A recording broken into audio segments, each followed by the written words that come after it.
Holiness Jagadguru Shivaratri Rajendra Mahaswami. Knowledge is the understanding of the topic. Skill is applying that knowledge in practical situations. And bridge between knowledge and skill is experience. For today's sessions, we have resource persons very well known for their knowledge, skill, and experiences. It's my honor and privilege to welcome and introduce today's resource person, Dr. Rishikesh Dhamle. Sir completed his MD from Bangalore University and trained in clinical pharmacology and traditional medicines from GS State Medical College and KEM Hospital, Bombay. Currently working as MD and CEO at Remed Pharmaceuticals Private Limited, trustee of Save a Mother Foundation at Remed Healthcare Foundations. Sir was senior manager in Reliance Health and Technology Private Limited, Bangalore since 1999. Department of Medical Law and Ethics, National Law School of India University, Bangalore, and also a consultant at BML. Sir has large research experience in experimental autoimmune myasthenia gravis in rats, presented his PG thesis in primary pulmonary hypertension, rheumatoid arthritis, psoriasis, and so on. Sir has created a phytomolecular library for silica studies, established computation biology lab specifically to work on plant-based molecules. Sir is well known for project planning, writing business plans, financial planning, and budgeting, manpower planning, business development process.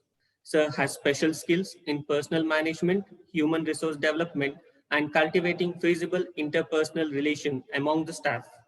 Good orator and has special interest in new drug development, collaboration with various systems of medicines, and building institutions to create jobs for the welfare of the country.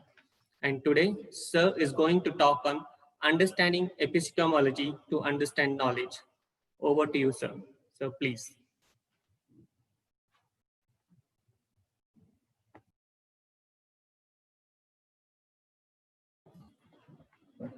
Sir, I have made you as co-host now.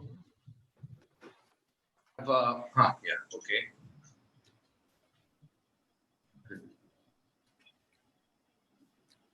Namaste, sir. Can you say Namaste. Namaste? Oh, Kar. Dr. Sarveshwar Kar, how are you? Always fine, sir, with your cooperation and blessings and guidance. Oh, always. It's a great session for all of us, sir. Hope so. Already I have shared once, twice in my previous guest lecture. Sir, you are adding your wisdom to this Gyan Ka Mahakumbha. This is we call knowledge of Mahakumbha, Gyan Ka Mahakumbha, sir.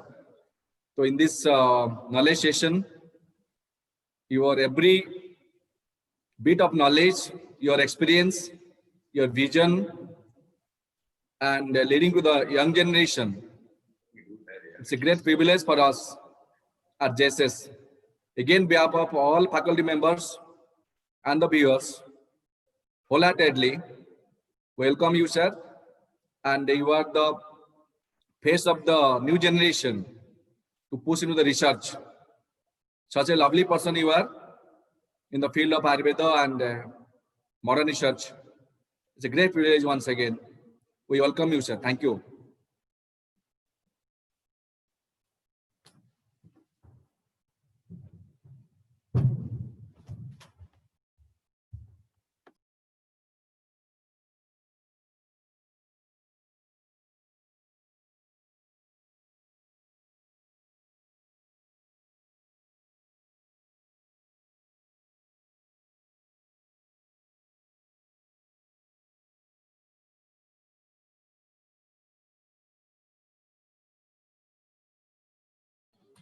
Sir, I have made this as co-host, sir.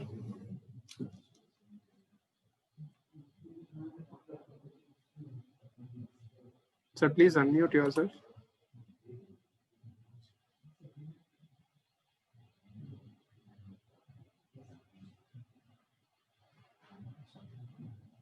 Yeah, can you hear me? Yes, sir. Loud and clear. Sorry about that delay. At the outset, I would like to thank His Holiness Swamiji and the organization. I have been to this place several times, And it's always pleasure being at JSS, and I consider it as my college. Especially now that Dr. Kar has come, we used to be colleagues. We did our PG together. It increases my bond. So let me start today about epistemology to understand knowledge. This particular session I have planned only for juniors and students to remove some confusions what they can have in their mind.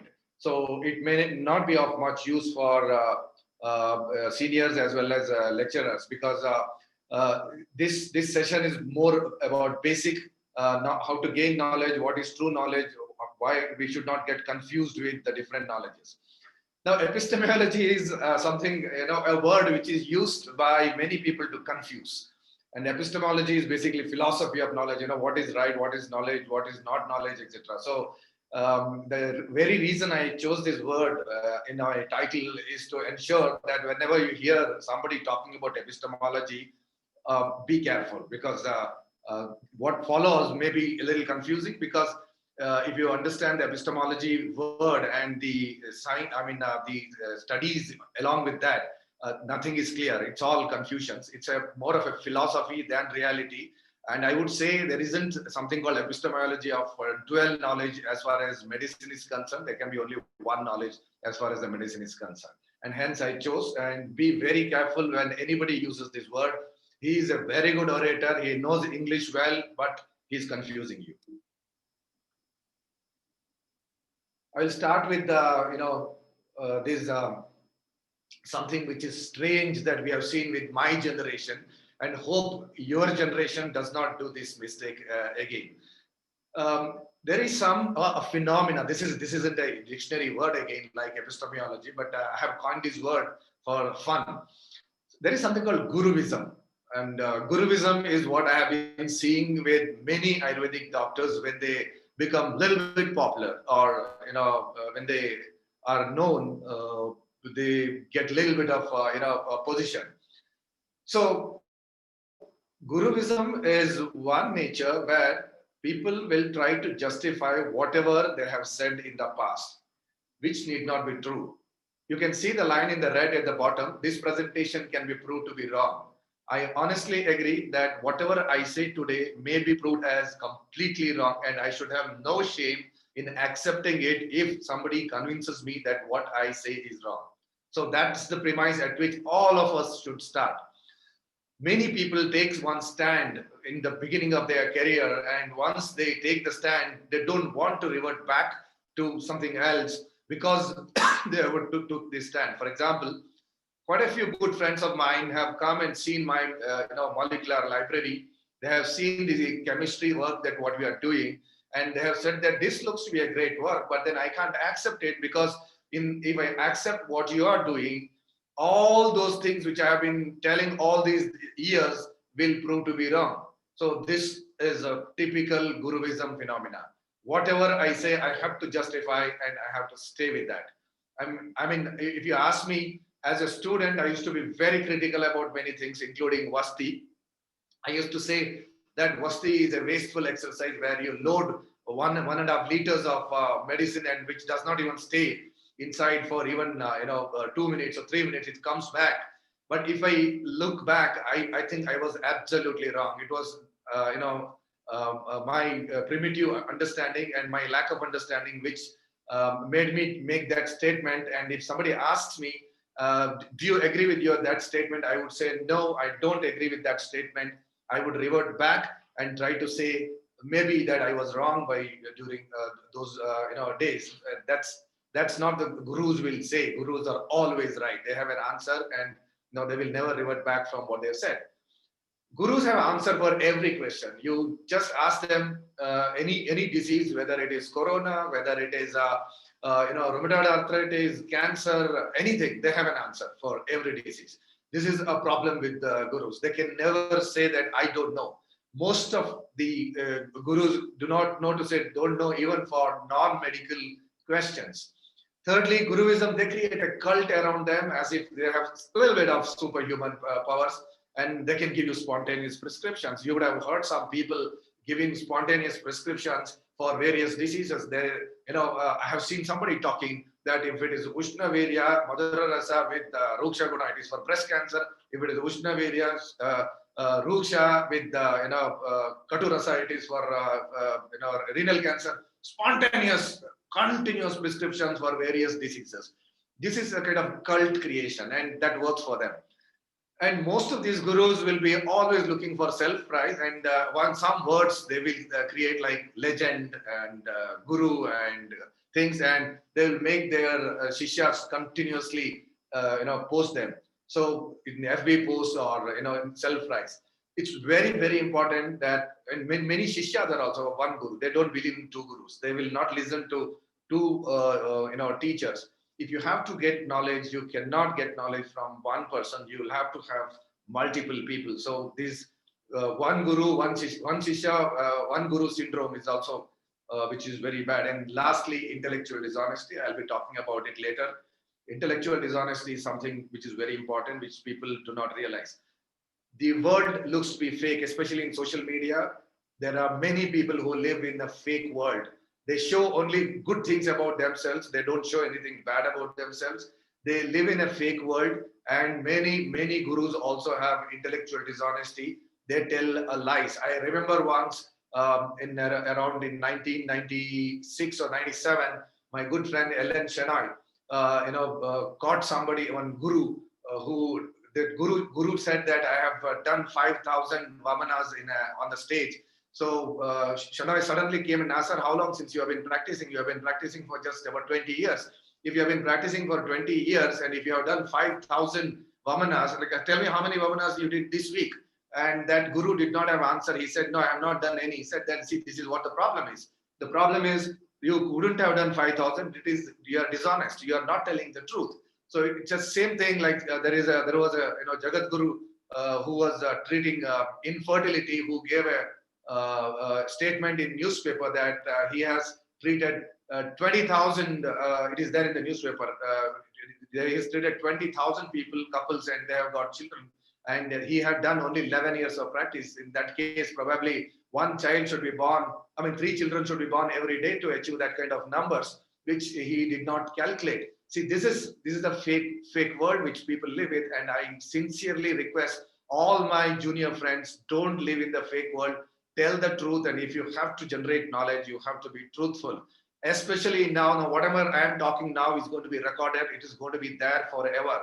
The speeches I gave in 2005 wouldn't be there anywhere, but now, since YouTube, Facebook, and all the electronic media, what we have got to be careful about whatever you say, because whatever you say is going to be recorded and be present forever. So please do not become gurus when you grow up. Become a good teacher, become an honest teacher, tell the truth, be respectful for anybody else, even if they have a different opinion. So you can gain knowledge only through that, and you have to be a student forever. Now, I would like to talk about a little bit about science and dogma. Science is actually not a system of medicine. People misunderstand that there is one side, there is Ayurvedic system of medicine, and another side, scientific system of medicine. It is really, really not true. Science is just the knowledge generated by a set of experiments with rigid checks to avoid fallacies. If you can see on the left-hand side, dogma can be a constrained space within which you will have to answer every question, whereas science is like an open tray. You can add knowledge, and whatever knowledge you add, whether it is coming from Ayurveda, homeopathy, or physics, chemistry, it's all becomes science. If you look at, there isn't a textbook for science. Science is just about the knowledge which was created and published by peer-reviewed journals where multiple experts think that it is true, and it can be wrong. Knowledge can be wrong because tomorrow, or it can be modified, it can be partially wrong, etc.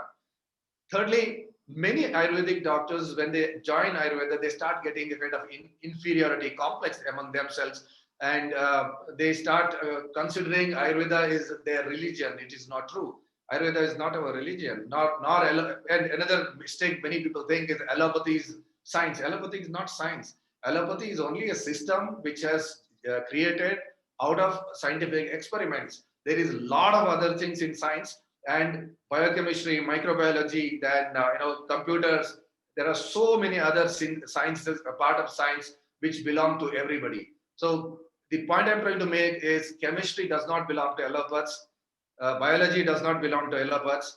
Microbiology or physiology or pathology does not belong to allopaths. It belongs to everybody. I always say Robin's pathology belongs to me as much as it belongs to you or anybody else. So please do not refrain from getting knowledge from scientific endeavors which are open for everybody. And it is not a must that we should read only from Ayurvedic textbooks and gain knowledge, because knowledge is enormous. It is just the compilation of facts which is published and accepted by multiple specialists. Whereas dogma is something which is like religion, where there is a prescribed book and you have to, and everything is told there, that you cannot add anything and it can never be wrong.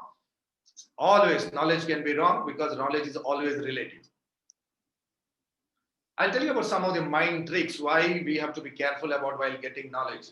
You would have heard people talking about microcosm and macrocosm, and they give an example of an atom where you have proton and neutrons in the center and electrons going around that, and planetary world where you have a solar system, for example, where the sun is in the center and planets are going around that. Do you know that this is absolutely absurd?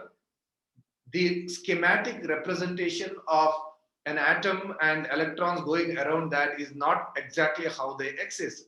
It is just drawn like that for us to understand easily. As a children, when we are in 5th standard or 6th standard, when you have to understand planet, it is easy to draw it that way. Actually, inside an atom, electrons do not circulate around it like that. They are a cloud.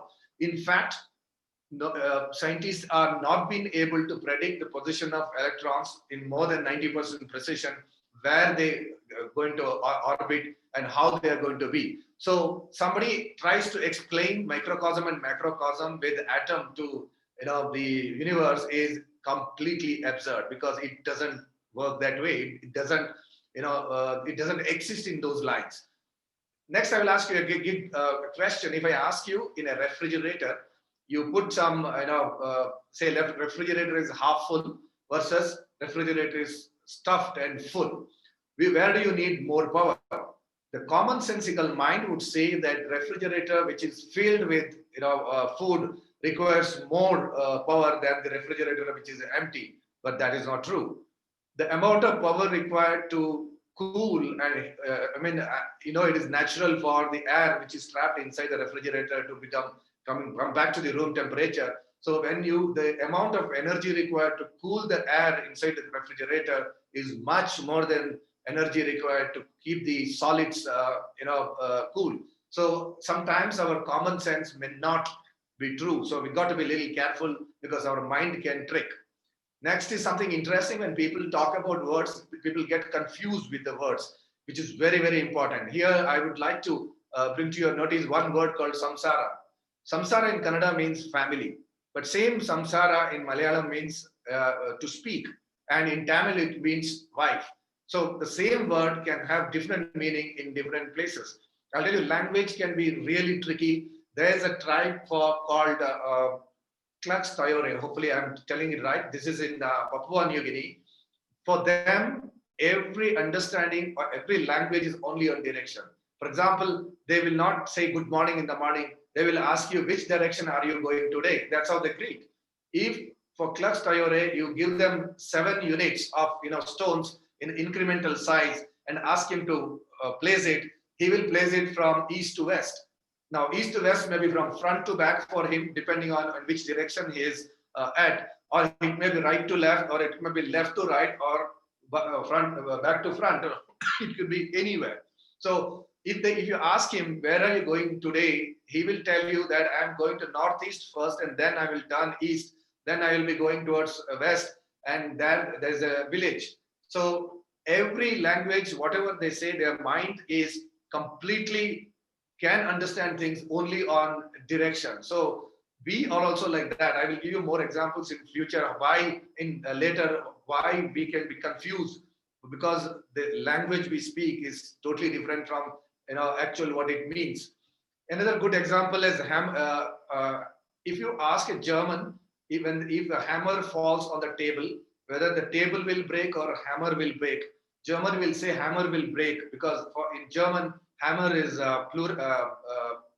masculine and table is feminine. Whereas the Russian will say table will break because in Russian table is feminine, hammer is masculine.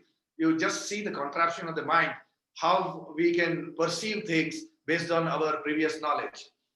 Lastly, our mind has it.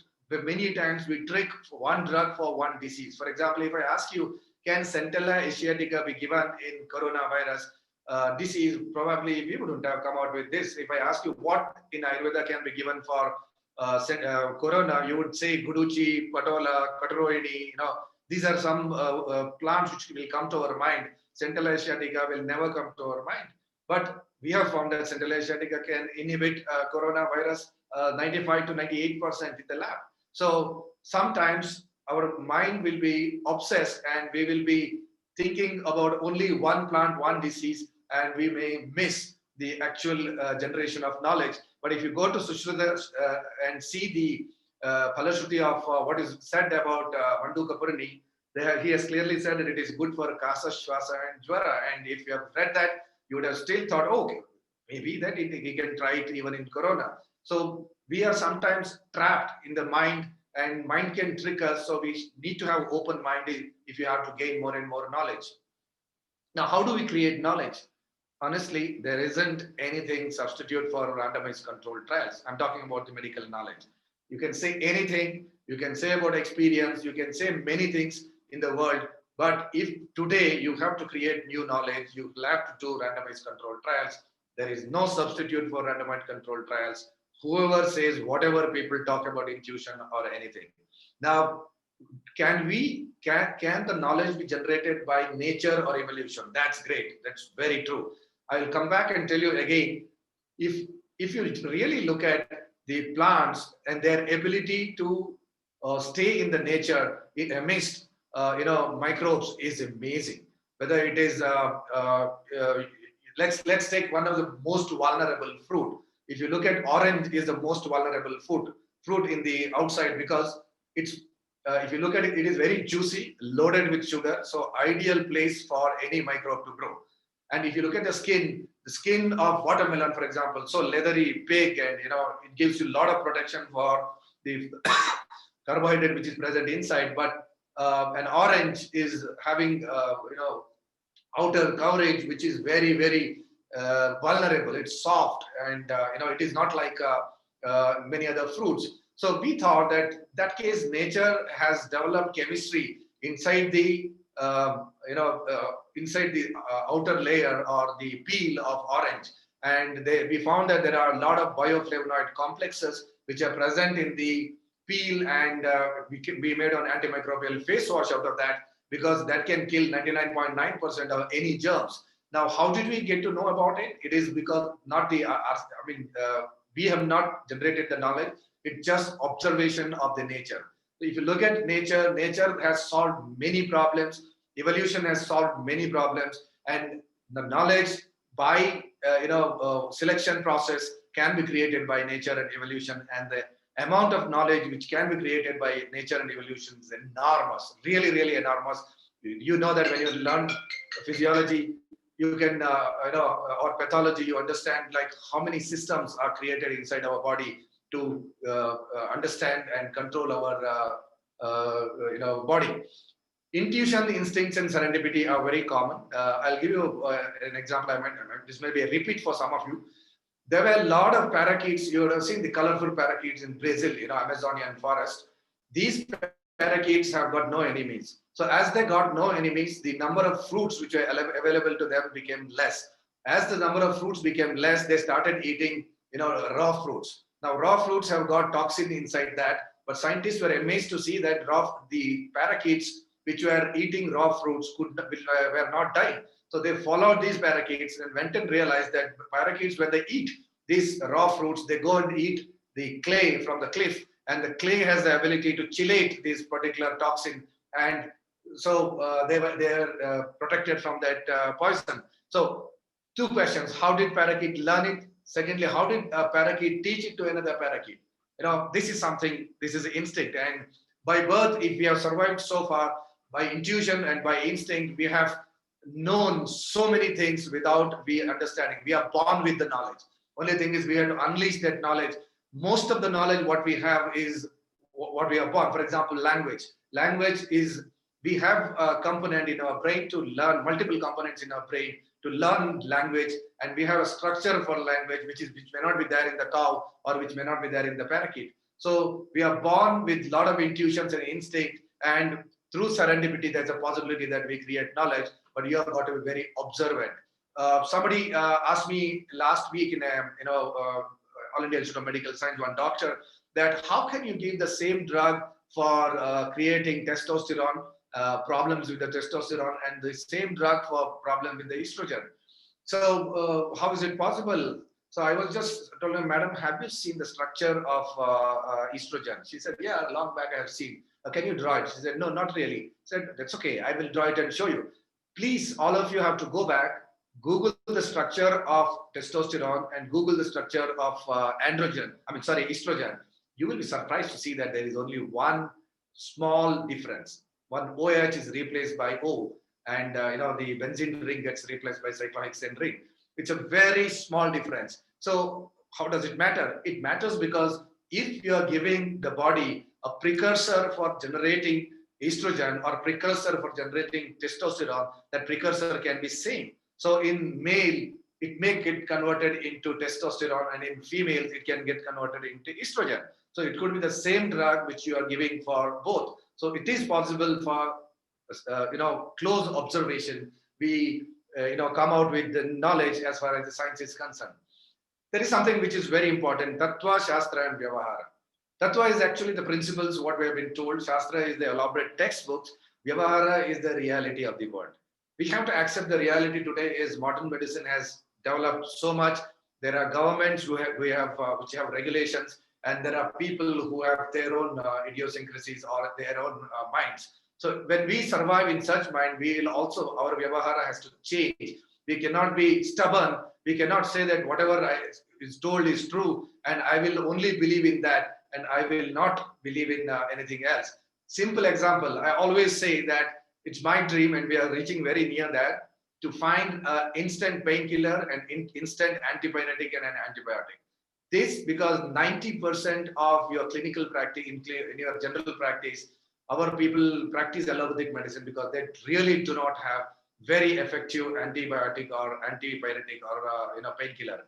Even if there is one, I mean, I'm sure there are many, it has not been systematically studied, systematically reported and given. So as far as the Vyavahara is concerned, we cannot say that fever need not be reduced, pain need not be reduced, patient will go away. So it is important for us to understand Vyavahara, and knowledge needs to be developed for this. There's a difference between creating products and creating practitioners. By pure, if you are dogmatic, if you are thinking only about Shastra, you will create doctors. There are many doctors who are great physicians, but unfortunately, we cannot replicate them multiple times. There are only few great doctors in Ayurveda in Karnataka, for example, maybe 100 in number. But that's not what we need. We need every Ayurvedic doctor to be great. So that is possible only by creating products. So when we say creating products, then we have to talk about Vyadhi Viparita Aushadhi only, and we may have to give up some of the principles in some places, not really give up. We can overcome that neutral, because we do have Vyadhi Viparita Aushadhi concept in our Ayurveda. So when we generate knowledge, we will have to create more products than practitioners. Then there is a misconception about classical drug. It's strange. If you really look at total generation of knowledge, let's say Charaka is definitely BC, before Christ, probably 1,000 years or 2,000 years. I'm not too sure. There are different opinions at various different times, but with the different people. So anyway, it is BC, and there is a book which was written in 1950s, which is also incorporated as a classical textbook.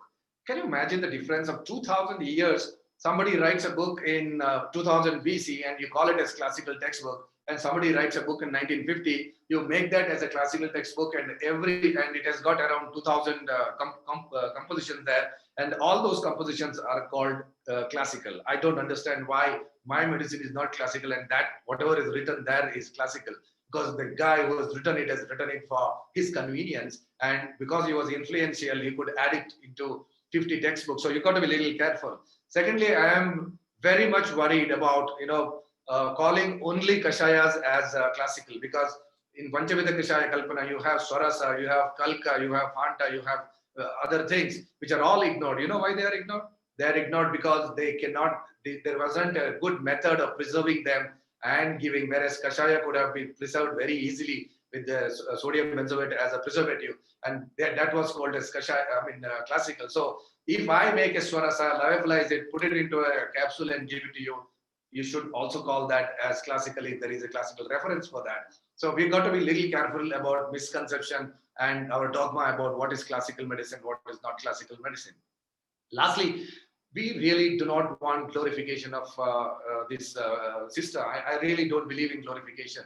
We need effective medicines and we need to treat. For example, COVID, we have to make these symptoms go. We have to reduce the viral load. We have to make RT-PCR negative. By the way, we should be able to do it in day 5, I think within 24 hours. For example, if you take an antibiotic and paracetamol and another thing for an infection, you can see that the disease starts disappearing in 24 hours, and in the second, third day, you are much, much better. Similarly, if you are really killing virus, you should feel better within 24 hours. That happens. And the RT-PCR should be negative within 5th or 6th day. And when we achieve that state, we can say that, yes, we have got a drug. And thanks to the modern science, modern technology, not science, modern science and technology, we are very near there. Now, I'll tell you the problems with what we have problems understanding modern medicine and when understanding Ayurveda. I always say that we should understand Ayurveda as Shastra only. We shouldn't try to see whether what is told in modern medicine is still there in Ayurveda, because many words are not translatable. I'll show you some of the fallacies of today. Switching is a big problem for many people. You switch. When you say Ama, you must understand this as Ama. When you say Pachana, you must understand it as a Pachana. When you say Deepana, you should understand it as Deepana. You have to be in that zone. Like I said, the tribe understands everything in the direction. We should understand it only that way. There is no compulsion for us to try to translate it into some enzyme or, many people did this. And I think that's where we lost a lot of things. I heard a bizarre statement that Nabi is not umbilicus, Nabi is pancreas because Nabi is the sthana of Pitta, etc. I think that's all nonsense. We should never try to do. Nabi should be understood as Nabi. Let's understand the Vyutpatti, Nirupti of that particular word and understand it as it is. And let's understand umbilicus as understand. But many people have that switching problem. I will show you some examples. So, for example, Rakta and blood. I definitely do not think Rakta, every component of Rakta is equivalent to every component of blood. Blood may mean little beyond Rakta and Rakta may mean little beyond blood. So the definition of Rakta should be understood as only Rakta. Blood should be understood as only blood, but there is overlap, which I accept. When there is an overlap, let's understand the overlap. And but then we need to have absolute empathy. When we understand samprapti of a disease, we should understand the samprapti of it as such. For example, amsamula sthito vayu siras samshocha tatraga vayu praspandanaharam bahu praspandanaharam janatya apabahukam. We can understand it as such. We don't need to bring in brachial plexus there and tell that the compression of the brachial plexus lead, which is avarodha, and that avarodha leads to loss of sensation in the hand, and that's Erb's pulse. That's absolutely not required. If the presentation is like Praspandanahara, you can just call it as Apabahuka, and if there is a medicine for Apabahuka, you can give medicine for Apabahuka and follow up. Parallelly, if you want to look at whether I've cured Erb's palsy, which is very difficult, it's a phenomenal task if you have cured, you can think independently and document. This switching is very, very important, and we always do in our company. We switch. When we think about inflammation, we think only about inflammation. When we think about Jwara, we think about Jwara. Jwara and inflammation are not the same. There could be overlap. There is another problem with Sanskrit words with non-translatability. Many people translate Atma as soul, which is absolutely absurd. I am sure if you really try to understand Atma, it is not soul. In that case, we'll start getting stuck when we say Paramatma. So what soul? Is a greater soul, etc. So soul is an English word which has come from different religion altogether on different understandings. So dharma, for example, dharma is dharma. Dharma should be understood as dharma. Ahimsa should be understood as ahimsa. Many people think that ahimsa is only not killing the animals. No, ahimsa is not to hurt others also. Right? But that is also ahimsa.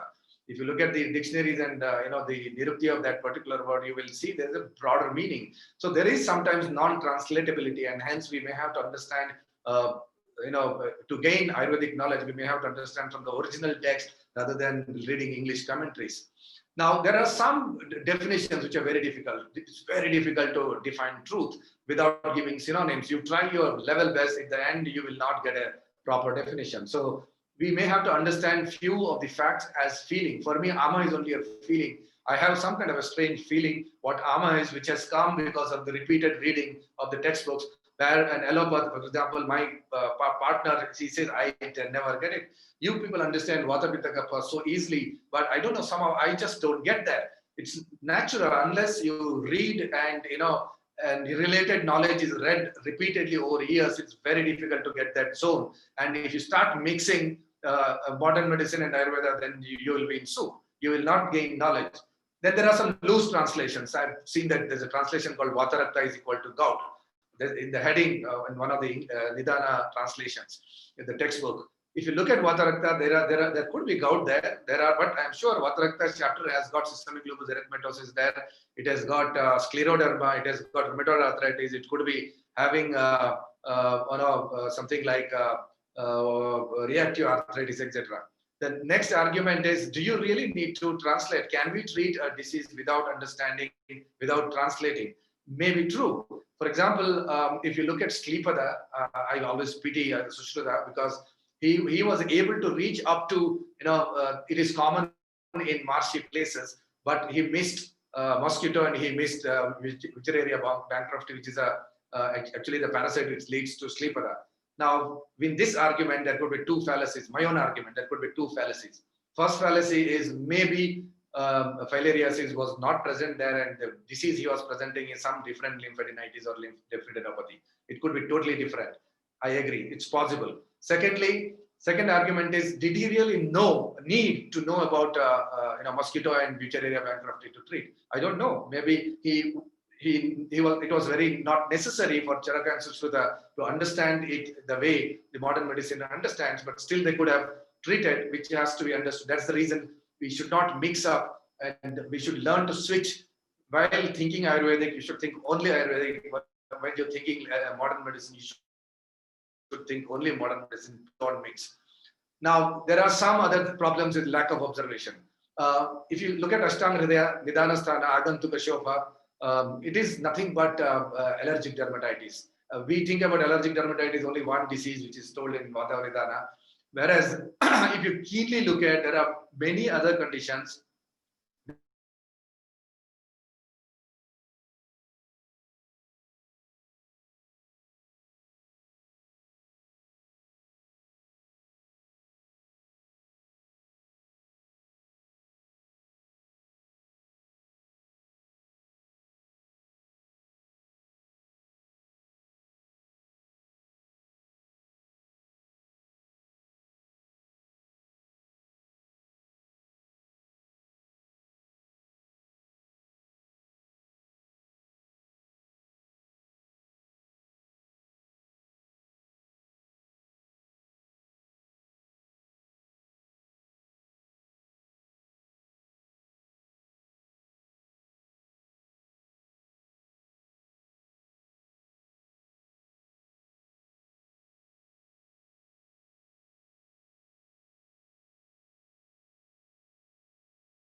You can see me now. Yeah. Can you hear me? Yes, sir. Loud and clear. Very sorry about that. We had there is a transformer blast and power went off. So power went off and even internet went off. That's why this happened. I'm very sorry about it. Now, Okay, Sir, Agantuka sir, show. this is also a research. Thank you. Can you hear me? Thank you, sir. Reality. Agantuja Shopa. For example, it is very clearly written that Sita Maruta Samsparshat Bhallataka Kapigachugaihi Brishoshma Lohita Bhasak Shvetu Syat Visarpavan, which is nothing but contact dermatitis. So sometimes we'll have to observe and see where the actual reference is, and actual reference may not be the one which your guru had given many years back. Actual reference may be totally different, and what I don't know today, you may be able to find out tomorrow. So it's important for you to keenly observe rather than accepting one-to-one whatever we have said. Basically, you don't need to accept everything what we have told earlier. We means teachers or maybe seniors to you. You can find out new knowledge on your own on keen observation. And I've seen many youngsters doing it, and you should also do if you have to get knowledge. Then there are vague imaginations. This we should avoid. Pushpaka Vimana is a proof for aerospace technology present in India. Please don't, come on, let's not do all this. Pushpaka Vimana could be just a imagination. It need not be, or telling that Kauravas is an example of test tube baby. We shouldn't make such vague imaginations versus real knowledge what is there today, because we are not gain anything by that. Many people have some compulsions for ourselves, and we should be very careful. Many doctors become Ayurvedic doctors because they don't get a seat in MBBS. And just because they don't get seat in MBBS, they start getting kind of a complex and start trying to retrofit and talk that everything is there in Ayurvedic. We don't need to say that everything is there in Ayurvedic, because there could be a lot of things which are there in Ayurveda, which is not there in modern science now and may be found later. And there could be a lot of things which is there in modern medicine, which is not there in Ayurveda. So let's not feel inferior to ourselves and start trying to say that everything was there in ours. And second is obsession for dogma.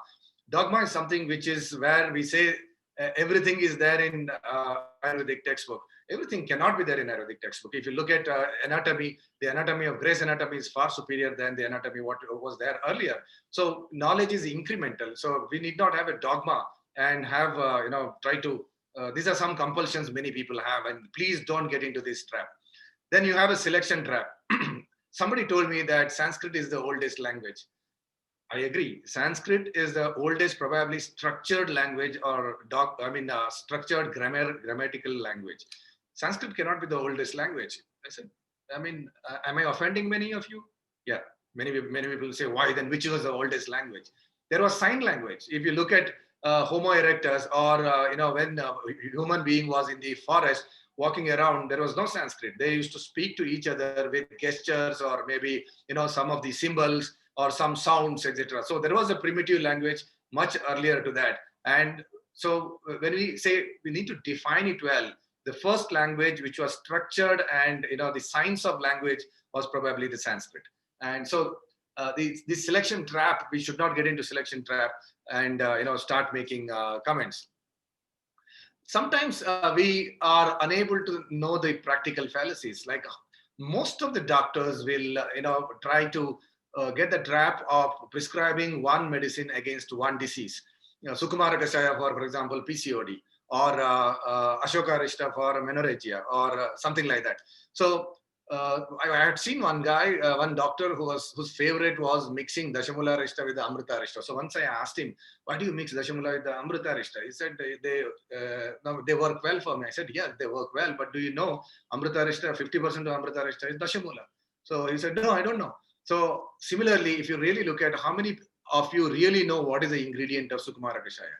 So it's important for us to know the ingredients and Palashruti properly so that we can give prescriptions, whereas many of us get into a trap of one-to-one, one disease, one medicine without understanding the ingredients.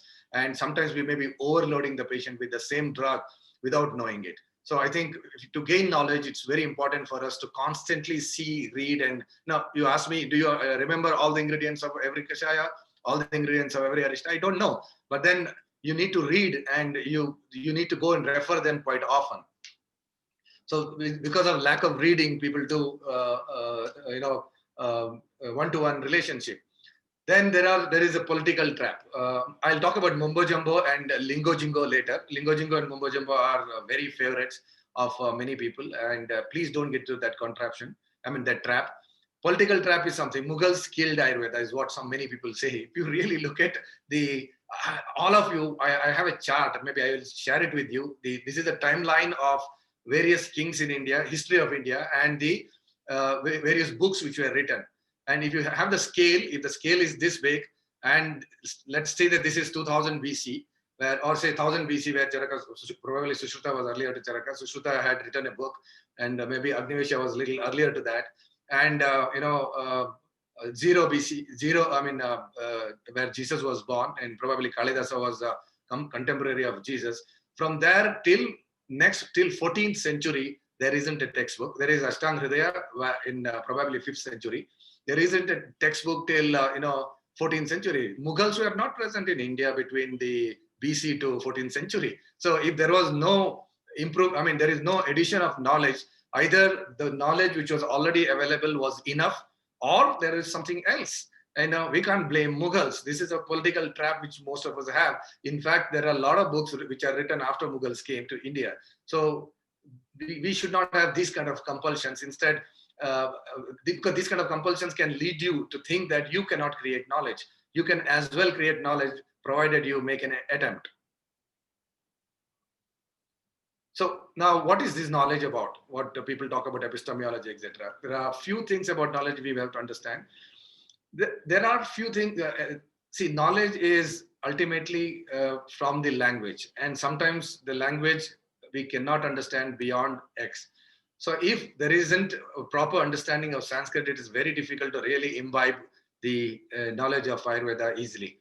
Secondly, I'll give you another example. Have you seen any paper on mathematics?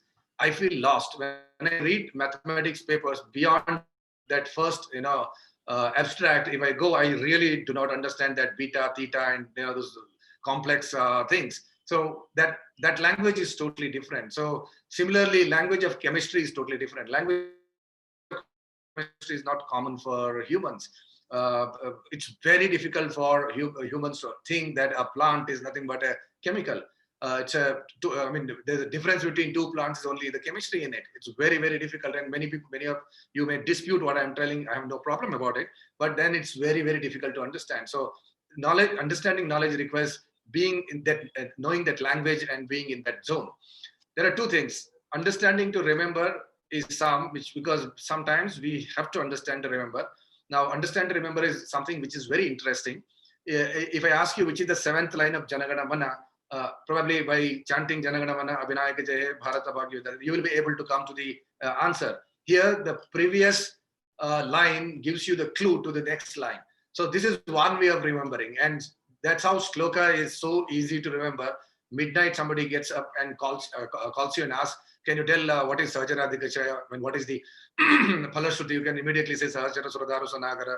Immediately you can tell. So if you have to understand to remember, sometimes we have to learn shlokas, because that is the best way to remember. It's very, very difficult to remember all the botanical names of one particular drug and the Palashruti of that drug.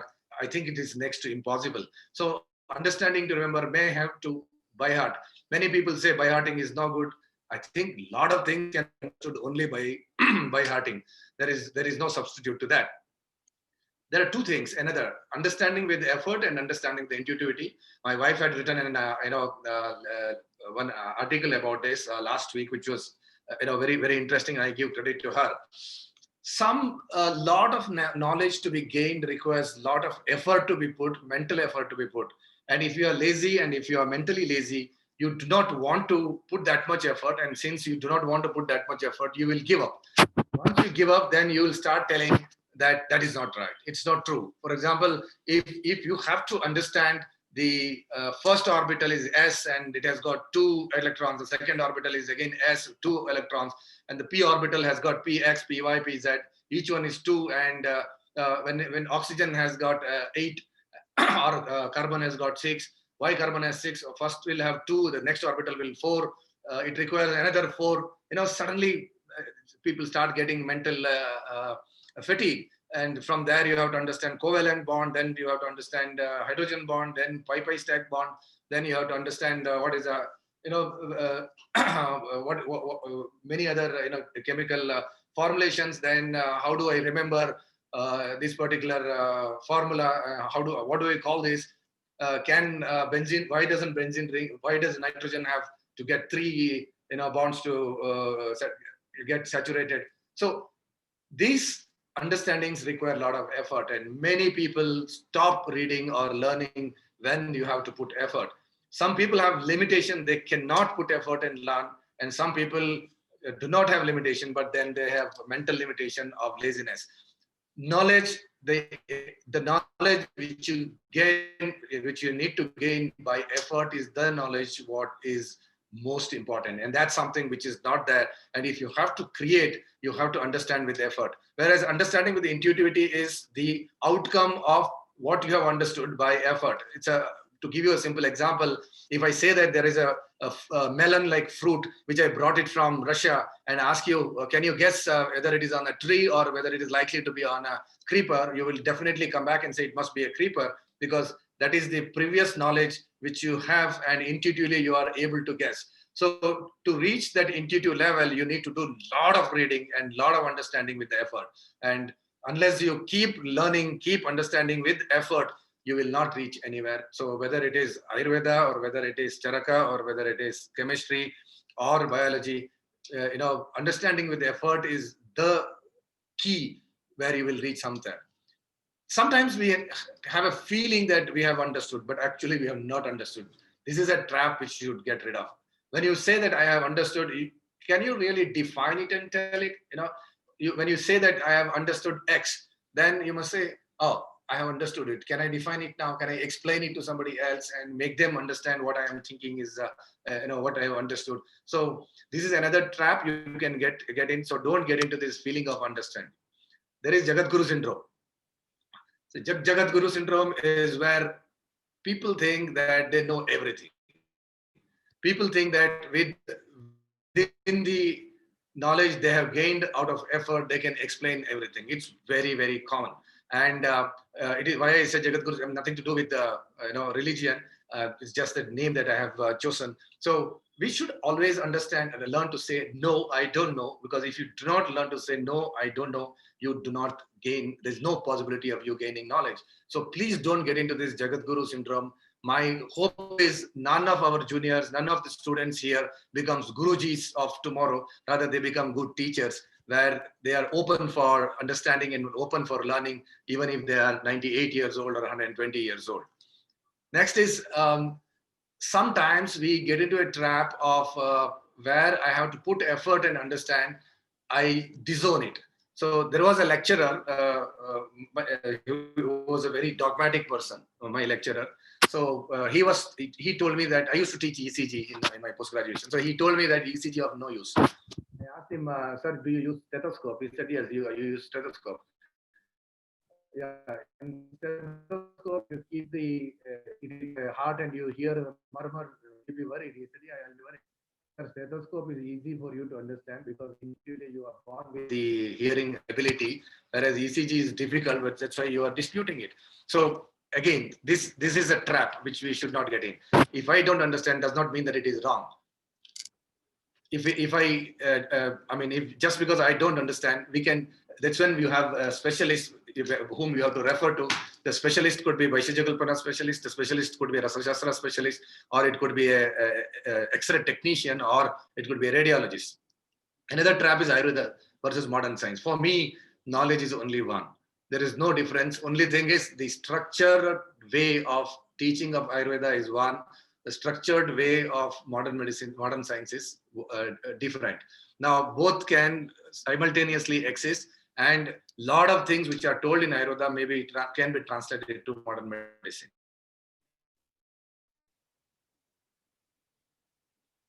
I've already talked about what's in comments. You should always be ready. You should not be in a trap of telling that whatever I said is right and I am not ready to revert. You have to revert back. Sometimes there is some, many times there's a business around the cult. If you have created this one is antivirus, for example, it is for every virus it works. And if you have built business around that, and you cannot go back, you have to be intellectually, honest. Retrofitting and mumbo jumbo, I have a slide for this. I will show you what is retrofitting. Retrofitting is trying to say that everything what is told in modern world was there in Ayurveda. For example, I'll give you another example which is similar to this. Somebody told me that Dashavatara is an example of evolution known to our old people. So I say, see, it is something similar to that. You cannot conclude that Dashavatara is an example of evolution. May I ask you why? I can see that if you look at Dashavatara, there are only 3 animals, everybody else is human. In evolution, once a human is, Homo sapien is done, that is over. In Dashavatara, if you look at from after Narasimha, everybody is a human being. So it is not evolution. Now, you can say that it is evolution of the mind, evolution of thought process, evolution. That's okay with me. But don't say Dashavatara and evolution are equal. Evolution was understood only by Darwin when he explained, and it has got a methodology and it is independent. Dashavatara is independent. We should not. This is called retrofitting, and we should not try to retrofit anything because which is vaguely similar. And sometimes many of our scholars attain a state of non-falsifiability, bring an aura around them, and that is something our juniors should not do. We should always be open for knowledge. And another big problem is many scholars think that they can opine on anything else. For example, a Nobel laureate who is an economist, other day was talking about Ayurveda. I was just thinking, this guy has done his won his Nobel Prize in economics, and he talks about Ayurveda. How does he qualify even to talk about Ayurveda? Does he really know? Because what he was telling was absolutely wrong. So when somebody says something, I am qualified Ayurvedic doctor, so I am eligible to talk about Ayurveda. I am not eligible to talk about economics. Personally, when we have conversation, we can do many things. But openly, I should not be commenting about something which I am not an expert on. So we should avoid that. So how do you keep only two more slides? How do you keep everything clean? Now, it's very important for us to understand chronology. So whether there was medicine earlier to Charaka, you must think. Neanderthals, you know what, a Homo erectus was one. There were 4 types of humans so far who were walking on 2 legs. One of them is Homo erectus, and Homo erectus survived for 20 lakh years. If a species has to survive, we have not survived for 3,000, we are here only for 3 lakh years. If a species has to survive for 20 lakh years in the forest, with animals and everything, they must have had some way of combating the disease. Otherwise, it is very difficult for me to believe that they survived without having their own system of medicine. So Neanderthal is another human who was very strong, and Neanderthal and human survived together. So Neanderthal also had some system of medicine which was much earlier to probably what what Charaka had. So chronology of timing is very important for us to have the thought process very clean. So we could learn from Neanderthal as well as Homo erectus as well as Charaka. It is very important for us to understand the evolution, because evolution, again and again, I would say that evolution has solved the problems, many problems. Since evolution has solved many problems, we have, we can learn from that. I'll give you an example of evolution, how there is an interaction. You heard about tobacco, right? Tobacco has got nicotine in that, and nicotine is very toxic. Tobacco plant is gets pollinated by a moth, which comes in the night. This moth lays eggs on the tobacco leaves, and that becomes a caterpillar, and caterpillar munches on tobacco leaves, and it survives. A caterpillar of around say 2 centimeter size can munch as much as 16 cigarettes a day. We cannot smoke 16 cigarettes a day. So imagine a caterpillar taking nicotine equivalent to 16 cigarettes a day till surviving. You know why? because caterpillar has evolved. It has got an enzyme which can bind to nicotine, and it will purge nicotine within 10 minutes. So since it purges nicotine out, caterpillar gets survives. So who has taught this? This is evolution. Another interesting factor, there are around 21 ways by which caterpillar, moth, and the this tobacco plant interact between each other. It's very interesting. It is there in one of the videos which I put on my Facebook. You can have a look. One of the very interesting factor is when the caterpillar starts eating the leaves, and there are too many caterpillars and there are too many leaves which are, what the tobacco does is tobacco will drop all the leaves. Now, once the tobacco drops all the leaves, there is no caterpillar, so moth does not come. Now, this tobacco plant has got two types of flowers. One is a small flower which blossoms in the night for the moth to come and pollinate. But if there are too many caterpillars, the caterpillars are babies of moth, and it doesn't want another moth to come and lay eggs. So what it does is it will drop all the leaves, and instead of getting the flower in the night, it will bloom a bigger flower during day, which gets pollinated by birds. So this is the kind of interaction which is there between caterpillar and moth and tobacco. Similarly, even humans, we are largely controlled by a lot of plants. We don't see it. Plants speak about us. They have their own chemical language to speak about humans, animals, and others. They interact between each other. So there is knowledge inside the plant. So we should understand, so which can be understood by only reading a lot about evolution. So please read evolution. Evolution is one of the biggest mother of all knowledges. Sometimes we have to detach ourselves emotionally from Ayurveda. I always think that too much attachment and emotion cannot lead to invention. So a little bit of detachment you need to have conviction. Many people have emotional attachment so that they do not want to go and explore and put Ayurveda into acid test, and because they are scared of failing. Actually, if you conduct an experiment and if you fail, you can only say that my experiment failed. You need not say that Ayurveda failed, because maybe the proper construction of that experiment itself is wrong. So we need not have emotional attachment. I would say you should be totally emotionally detached. We have to find out the truth and tell the truth. There are various levels at which we may be making errors. I was talking about Sukumara Kashaya. Somebody was manufacturing Sukumara Kashaya and telling that his Sukumara Kashaya is the best Sukumara Kashaya. I asked him, do you know that Sukumara Kashaya has roots of sugarcane in that? He said, oh, is it? So I asked him, do you use? He said, no, I don't use. So what do you use? We use leaf of sugarcane. I said, see, there's a fallacy. Now, how can you make Sukumara Kashaya, which is told in the classical textbook, if you are not adding the actual ingredient? So there could be errors at the various levels, which you may have to really correct. You need to have eye for detail.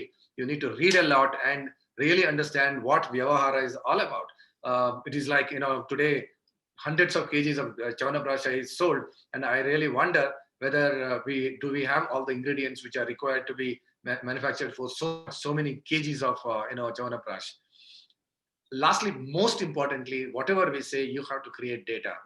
Document. Without documenting, you cannot create knowledge. Knowledge is only through documentation. This trap, please don't get into some of the stupid statements which can be made, and people get into trap. Here is one of the statements. Somebody was telling, you heard about microbiome now. Microbiome is a big science. It is emerging science, emerging technology. He said that when you take Ashtachurna, microbiome of gut gets corrected and dysbiosis goes off. My question to him is, how do you know? It may be something else. Today people are talking about microbiome. Tomorrow they may be talking about the radiation which is there in the gut, and the micro radiation which is present in the gut leading to dysbiosis or leading to ajirna, and it may be stopped. So without conducting experiment, how do you say? He says, no, Pachana and etc. I know it is. So really you do not know, because the microbiome you are talking about is in the large intestine. It is not Amashya. It may not be Amashya. And the food to reach large intestine takes a lot of time. So if you are, correcting something in the stomach or in the small intestine, probably it may not be microbiome, because microbiome of jejunum and intestine is yet to be understood. It is not understood. So this is called mumbo jumbo or lingo jingo. You have some language, you speak, and be jingoistic about it is also told in Ayurvedic text, and make declaration. Please do not make any declaration unless you really prove, to conduct experiments and prove that yes, what you are telling is true. Another statement which I heard is xenobiotic is ama. Xenobiotic is any external thing which is taken inside the human, which gets metabolized in the liver. Now, xenobiotic is ama is also an absurd statement, because all the medicines what we take are considered as xenobiotics. Can medicines be ama? I mean, it is stupid. So we shouldn't make such a statement. Another statement is sahaja krimi is microbiome. Come on. If you look at the krimi chapter, I don't think that chapter, I have my own doubt whether that chapter is about helminths or really microbes. Why are we compelled to say that microbiology was required for Sushruta or Vagbhata to treat? Probably they were able to treat without, considering microbes. Why can't we accept it? And Sahaja Krimi is probably the small helminths which are present. Why do you say it is microbiome? And how can you really say it is? You can say it could be, it could have been known. So we should be very careful when we are making statements. Another statement somebody made is Balikarma is vaccine. Oh my God. He said in vaccination, you are offering your body to a small quantity of virus. Similarly, in Balikarma, you are offering a big body to virus. How does it work? Can I go and give a big body to coronavirus and say, come eat this body, and you don't come and infect us? So this is bizarre. This we shouldn't make such statements. Rasa Shastra is nanotechnology. Definitely not. Rasa Shastra may have nanotechnology. It is not nanotechnology, because the nanotechnology has got so many other parts, whereas Rasa Shastra has its own many things which are not there in nanotechnology. Nanotechnology has got AMPs and biological matters as well. Rasa Shastra may not have those biological matters. Rasa Shastra may not be considering those microbiology matters, etc. So it is wrong. But the nanotechnology may be a way for us to improve Rasa Shastra medicines, which is okay. Or Rasa Shastra may be one way for nanotechnologies to come out with the medicine, but they are not the same. They are very similar. So there will be overlap. There's one more statement is Prabhava is idiosyncrasy, Rasa is primary metabolite. Secondary metabolites are bitters. So that means what? Tikta Rasa is not Rasa. So how can you make statement primary metabolite is Rasa, Virya is bioavailability, Prabhava is idiosyncrasy. Idiosyncrasy is the response for example, if I take paracetamol, 10,000 people take paracetamol, nothing happens. For one person, his CYP enzymes go up. Just think that, or something, I mean, he gets Ray syndrome, or he gets vomiting sensation. So this is bizarre. So an abnormal response of one person towards a substance is idiosyncrasy. But Prabhava is not like that. Prabhava is a constant response. For example, Danti and Danti and Chitraka. When you give Danti to anybody, everybody gets Rechana, everybody gets purgation. So that is not idiosyncrasy. Idiosyncrasy is if only one person gets Virechana and everybody else does not get. So we don't need to first, the reason I'm trying to say this is we don't need to say that everything is there in Ayurveda and everything has to be, whatever is coming in modern medicine requires to be explained in Ayurveda. Prabhava for me is the very honesty of Charaka Sushruta. Charaka and Sushruta could have said that Rasa, Guna, Virya, Vipaka, etc. Everything fits because of his honesty. When he said this Rasa, this Guna, this Virya, Vipaka, still that particular algorithm he created does not fit into that particular plant, and that plant shows a different activity. So he said that is Prabhava, that is beyond my Rasaguna Viryapaka. I really salute that Acharya because he is so honest. If he wanted, he could have just made some adjustments to convince us that this is Taratama or some kind of a argument to convince us. Rather than that, he was so honest. He said it is Prabhava. Now, it's also important that the actual compound chemical which is responsible for repeated purgation in Danti is known to today. So chemistry knows now what that particular thing was.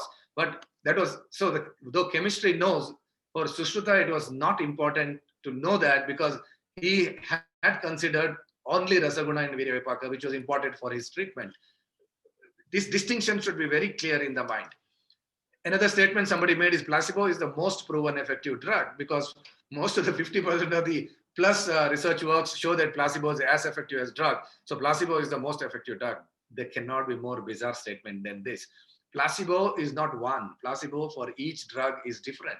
And placebo is proved means it is not proved. It is disproved that placebo is effective. It is disproved that the drug is effective. So it does not mean that placebo is as effective as a drug. This is the last slide. Somebody made a video of an Indian temple which was 2000 years back. Had a lady who was riding bicycle, and India had bicycle 2000 years back. I made a little bit of a search on this and realized that this particular pillar was added to that particular temple just about 100 years back when they were renovating, and they created this particular statue with a lady riding a bicycle. The guy who created the video could have all done this as well, and I'm sure he knows about it, but then to get views, he is intellectually dishonest, and he's telling that 2000 years back bicycle was present in India. Let's think about common sense. If bicycle was present in India 2000 years back, why will it disappear from India? If Ayurveda is present and it is transferred as a knowledge even today, probably some of which was created many 2000 BC or 3000 BC, why will somebody stop making bicycles? This is common sense. So please don't believe in and create such confusions in future. Very interesting. I've been working on COVID for a long time, and we are documenting the people who are having COVID.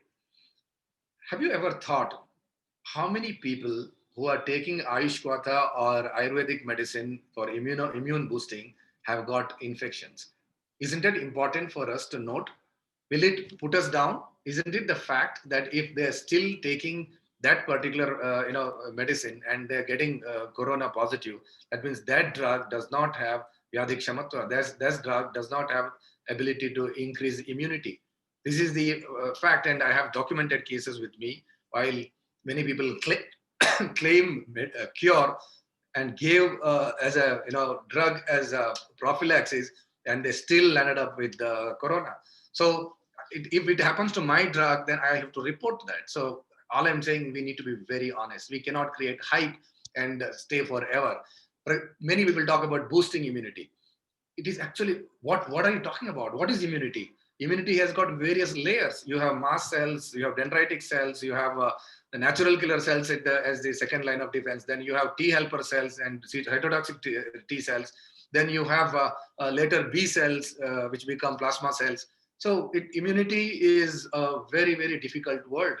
It's a new world altogether, and too much of immunity may be bad for you. You can land up in interferon secretion and fever-like condition, and land up in ICU if you have too much of immunity.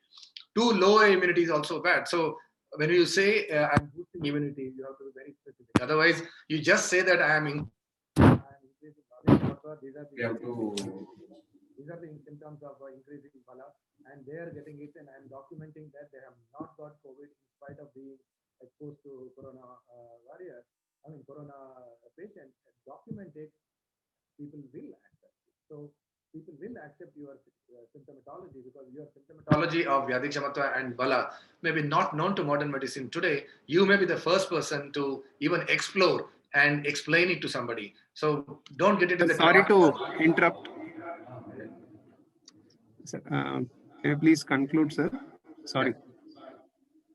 So the next speaker is waiting.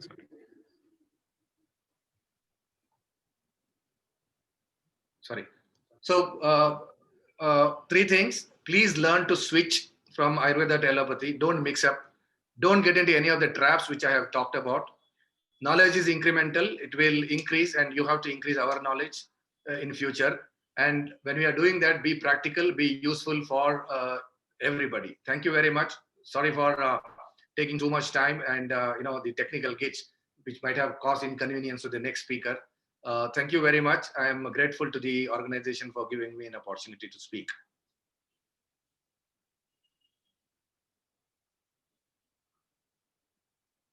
Shall I stop sharing the slides?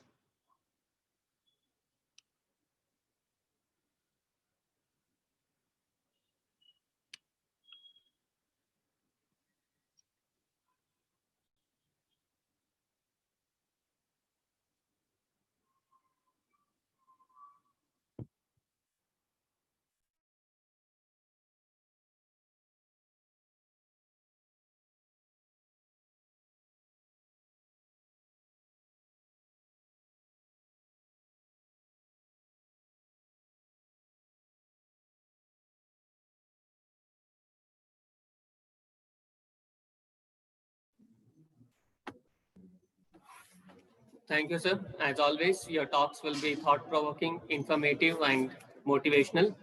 On behalf of Team Vishodhana and JSS AMC, a heartfelt thanks for your wonderful session, sir. Thank you. Our next renowned resource person, Dr. S.N. Manjula. A heartfelt welcome to you, madam, and it's my privilege to introduce knowledgeable person, Dr. S.N. Manjula. Madam is Professor and Head Department of Pharmacology, JSS College of Pharmacy, Mysuru. Completed her bachelor's in pharmacy in the year 1997 from Bangalore University and postgraduate, that is master's in pharmacy from Rajiv Gandhi University of Health Sciences. In 2010, Madam completed her PhD in pharmaceutical sciences from Manipal University. Madam was resource person for 9 national seminars, published 55 papers in national and international journals, and has 1 patent, that is a composition for treating thrombocytopenia. Madam is guiding PhD and MD students. Madam also has other collaborative projects with interinstitutional and research organizations like CF TARI, Candle Pharmaceuticals Limited, Yam Pharma Project at Himalayan Drug Company, Psychopharmacological Department of NIMHANS, and some of the industry consultancy projects are also ongoing under the guidance of Madam. Madam also having collaborative international research projects with Southern Texas University, Houston, USA, and University Technology, Malaysia. Madam has presented many papers, posters in national, international seminars, organized national seminars, workshops, and chaired many of these sessions. Madam is a member of many scientific societies like Karnataka State Pharmacy Council, Indian Pharmaceutical Associations, BOIM Food Technology Davangere, Member Secretary for Institutional Animal Ethical Committee. Madam has received many awards and fellowships like Best Alumni Award from Sri Siddhaganga College of Pharmacy, Outstanding Researcher Award, Pharmacology from Venus International Health Foundation, felicitation by Indian Pharmaceuticals Associations, Mysuru. DSTI and CSRA, Government of India, awarded a grant of 50.21 lakhs under Cognitive Science Research Initiative in April 2018 for the research work, preclinical evaluation of the therapeutic potentials of olfaction for treating dementia. Madam is with us to speak on the topic zebrafish as an alternative animal model in preclinical screening. Over to you, ma'am. Ma'am, please. Yeah, thank you very much for your nice introduction. And at the very outset, once again, very good morning to all the participants. And at the very outset, I would like to thank the organizers, especially Dr. Shiva Prasad Hudait, Professor and Head Department of Dravyaguna, and also Dr. Srishananda Sharma, Professor and Head Department of RSBK, and Dr. Satish Pai as well, for providing me an opportunity to present a talk in this international webinar or on advanced research. So today I'll be, one second, I'll just share my screen.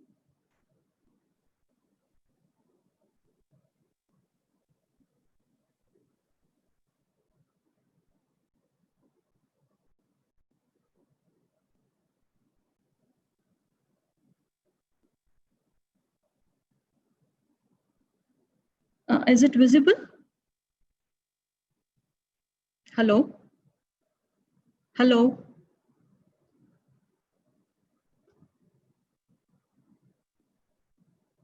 Hello? Hello? It is visible, madam. Okay. So in this talk, I'll be giving a talk on zebrafish and alternative animal models in preclinical research. So at the very outset, I would like to mention why I have chosen this topic, because it is mainly a Ayurvedic a webinar. So ours is purely pharmacology. So, but even then I have chosen this topic. The reason, because in the current scenario, as you all know, the animal studies are quintessential component of biomedical research. Animal studies are quintessential component of biomedical research. And even then, there are a lot of restrictions for use of animals in present scenario. Okay, owing to, there are even some of the PG students might have experienced, there are a lot of difficulty in getting the ethical clearance for their animal studies, and also to get the required number of animals for their studies. Okay, and in such a situation, they cannot even switch over to the in vitro studies, because even in vitro studies are highly expensive.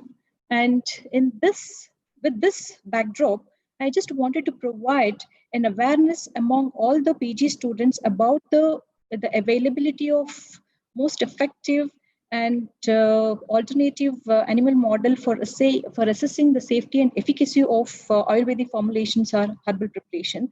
Hope it is useful to all the research scholars or the PG students while designing their project work.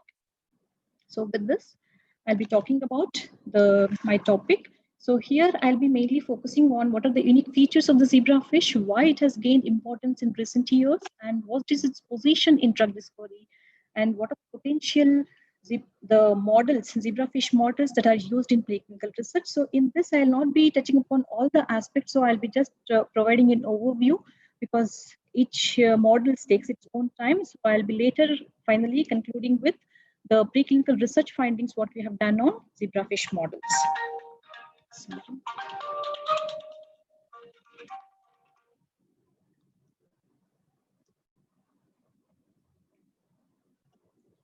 So zebrafish is a popular aquarium fish, and it is a tropical freshwater fish native to Himalayan region and belongs to the family Minnow.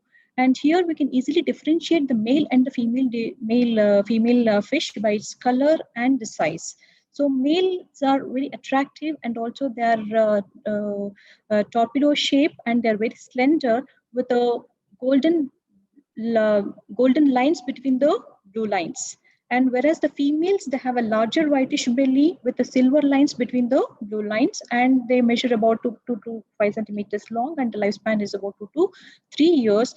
And even the lifespan even extends up to 5 years sometimes. So, but in the current scenario, this zebrafish has become an important model organism in scientific research, owing to its various advantages over the other model. And George Stressinger is a founding father of zebrafish research, because the use of zebrafish as a model organism was pioneered at the Oregon University. One second. Sorry to interrupt.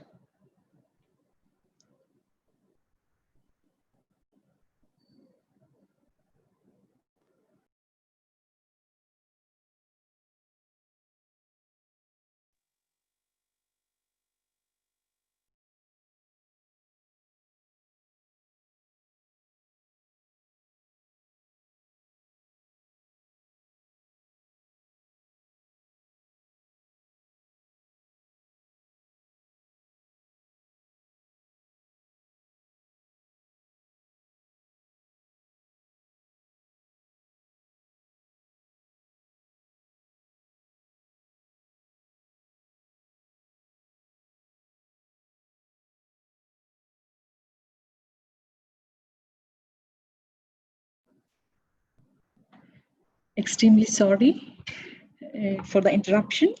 So George Stressinger is referred as a founding father of zebrafish research, because the use of zebrafish as a model organism was pioneered at the University of Oregon in late 1960.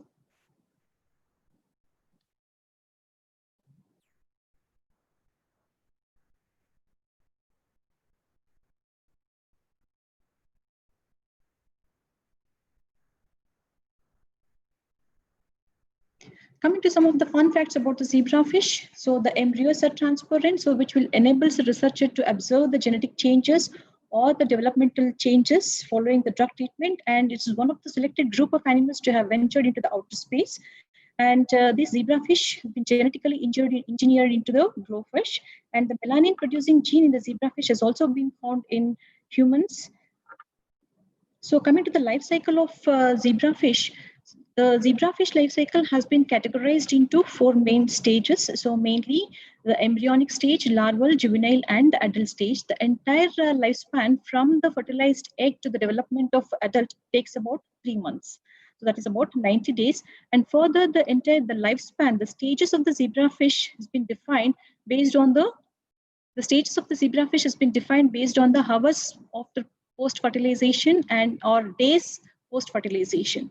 So that is once the egg is fertilized, it forms an embryo and then developmental stages begins, and later it leads to blastula phase, gastrula, and further the organogenesis begins at 16 hours after 16 hours of post-fertilization, because later slides I'll be using more commonly this HPF and DPF.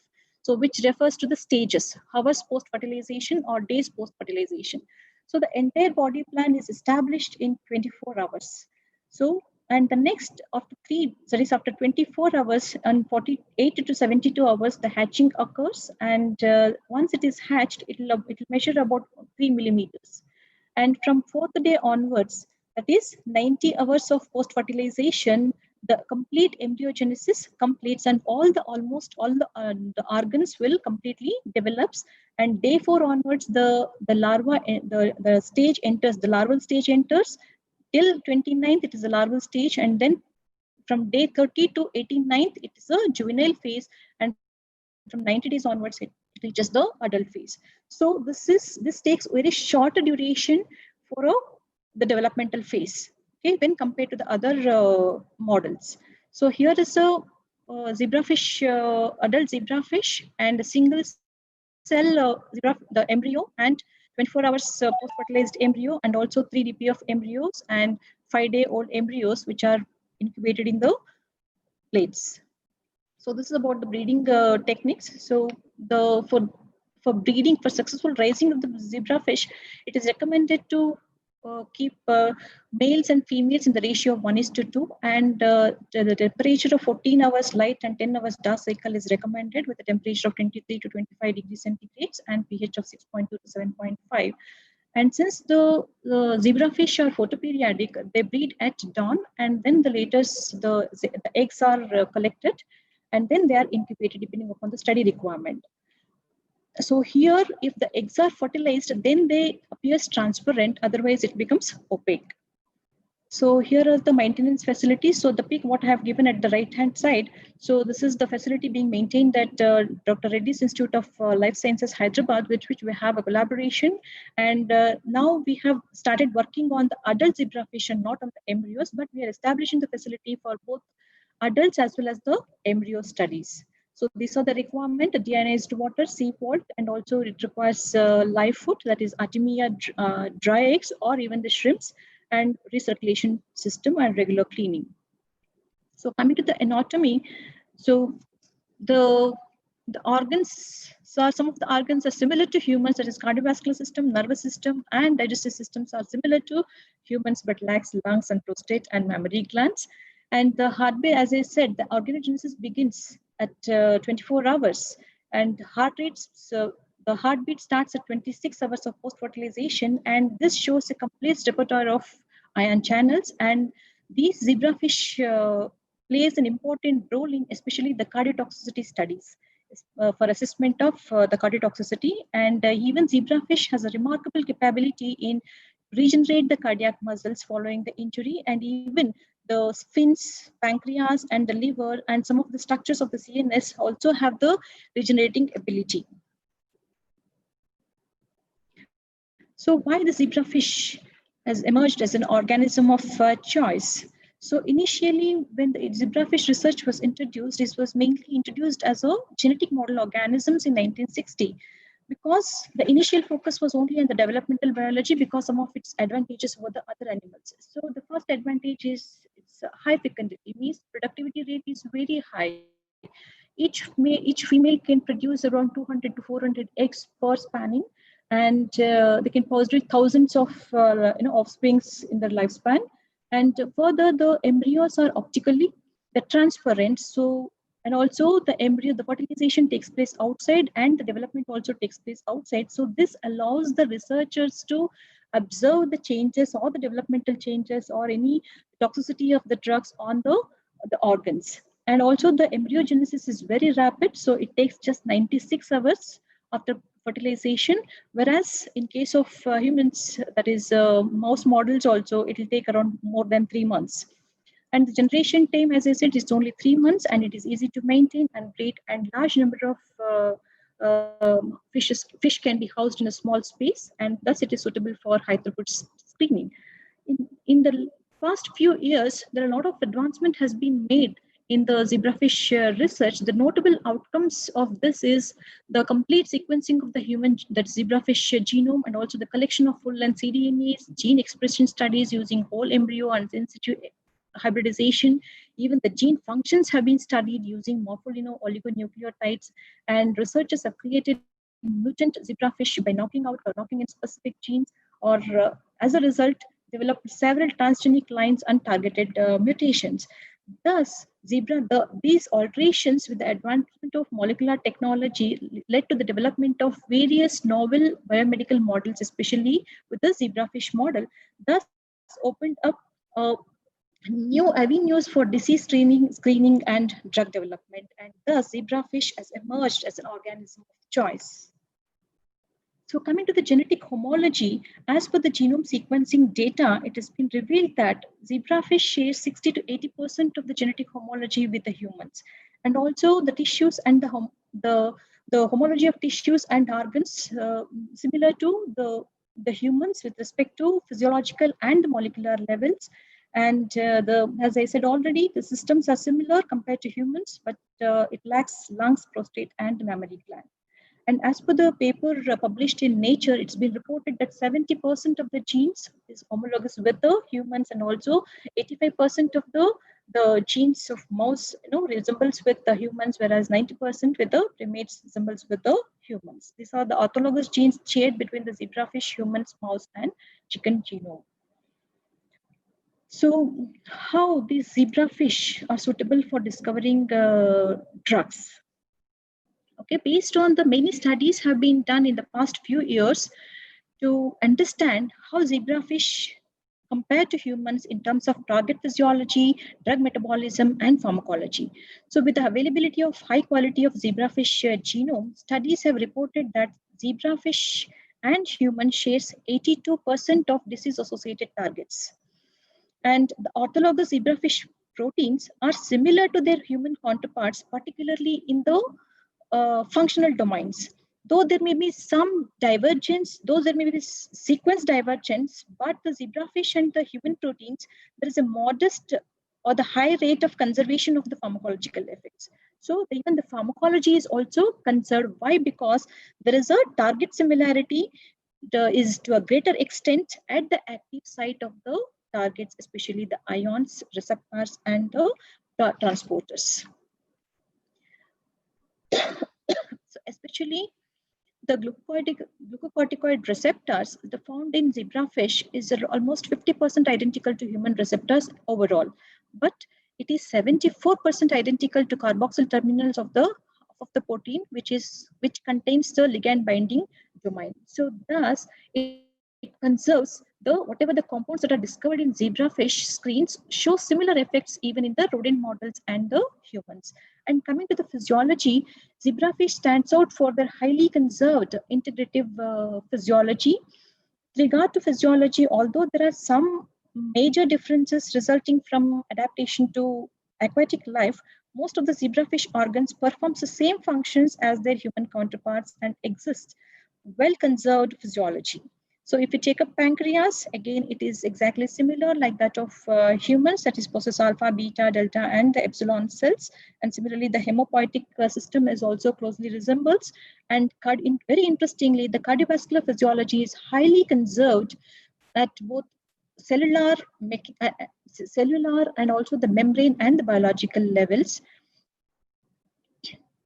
More interestingly, the cardiac electrophysiology is, you can see here in the diagram, the cardiac electrophysiology is closely resembles the humans. It is better than the rodents, okay, especially the cardiac electrophysiology, and even the pharmacokinetic studies have revealed that the drug metabolism pathways are also highly conserved.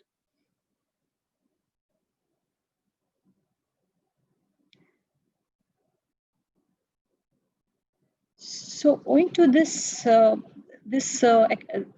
the research, zebrafish research is not just confined to the University of Oregon, where the initial research was established. Even various research centers and universities has established zebrafish zebrafish centers worldwide. In fact, the NIH has established the world's biggest zebrafish research center, and it can house 19,000 tanks and also more than 2 lakhs zebrafish at a time.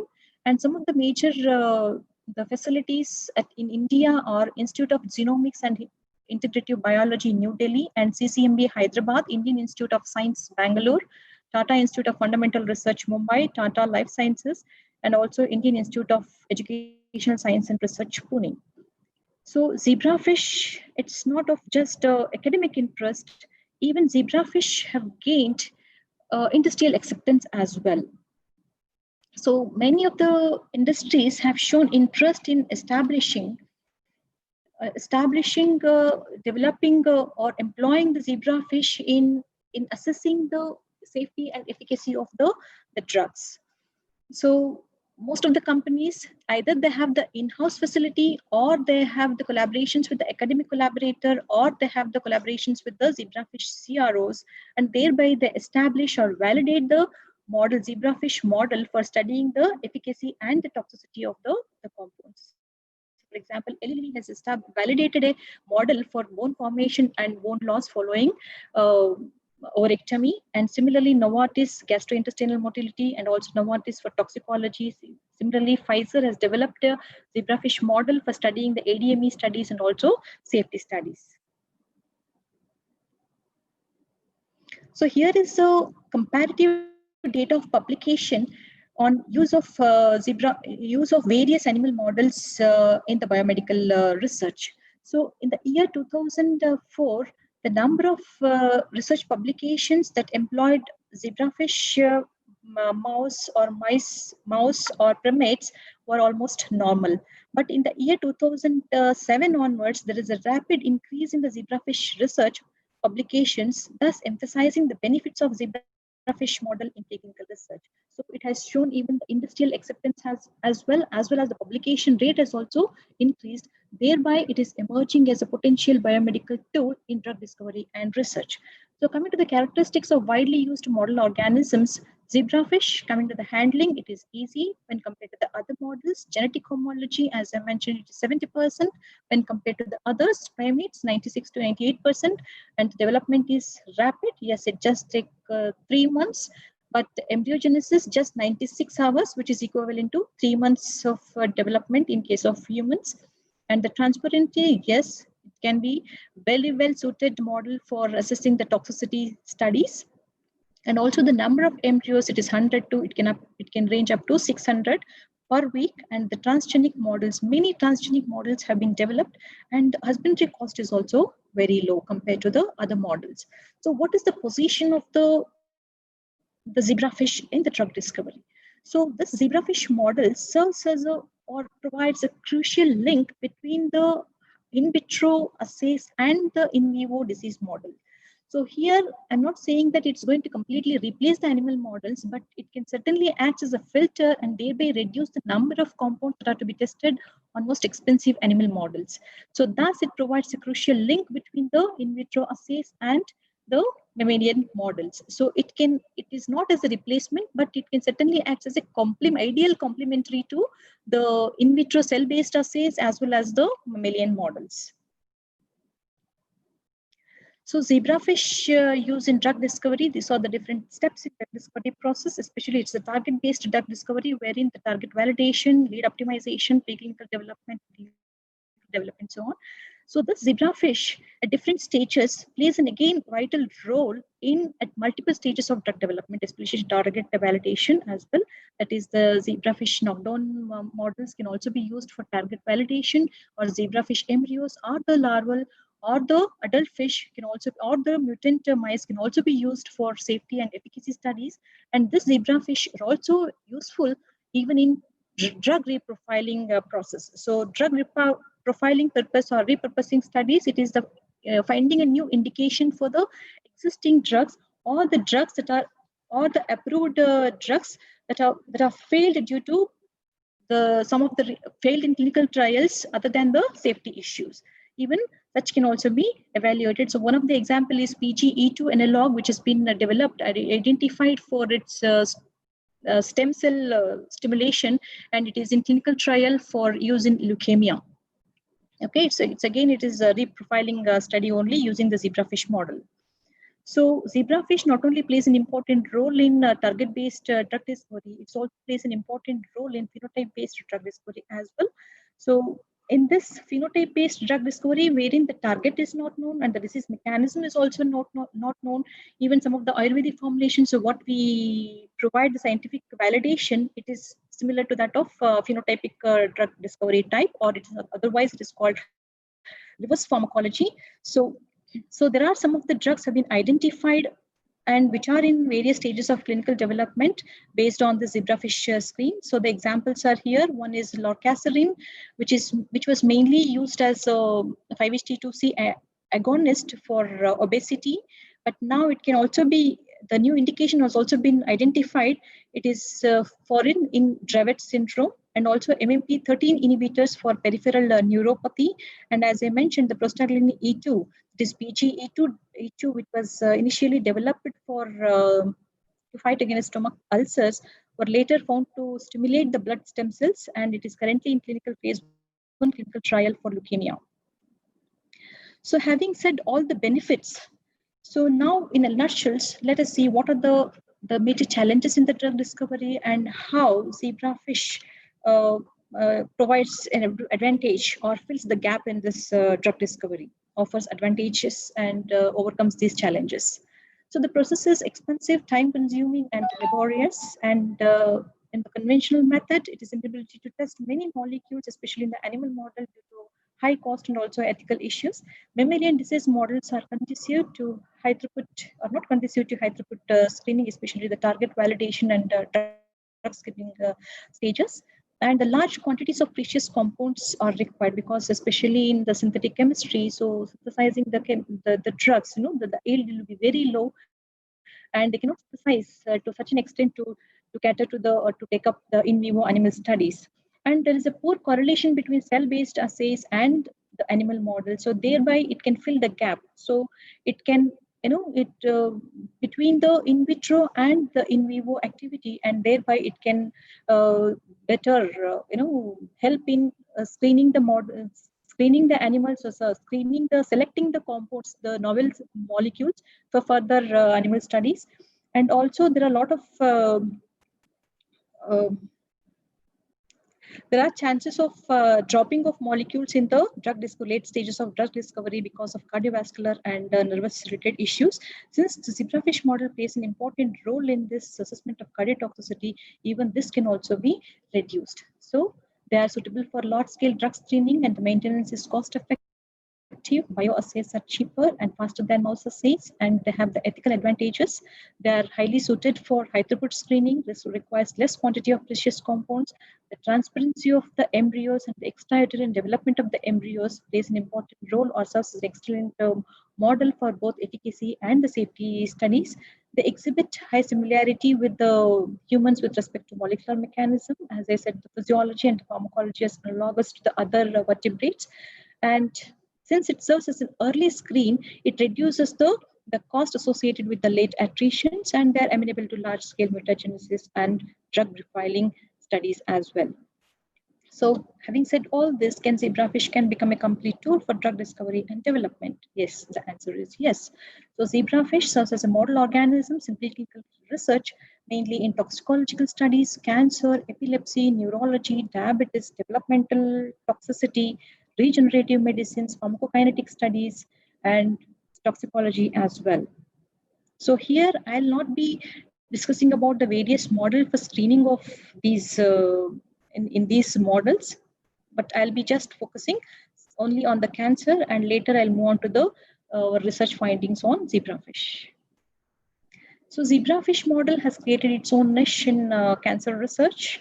So here the cancer models can be spontaneously induced following a mutagen exposure or through transgenesis, and the similarity exists between the human tumors and the tumors formed in the zebrafish, and many of the genes and the pathways involved in cancer are highly conserved, and thus zebrafish, it's a recent addition to the animal models of human cancer. So these are some of the methods by which the cancer can be induced in the zebrafish: chemical treatment, transplantation, and also forward genetic screen, reverse genetic screen, and also expression of transgenes.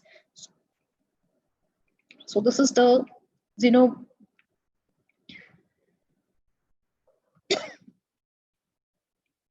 xenotransplant model.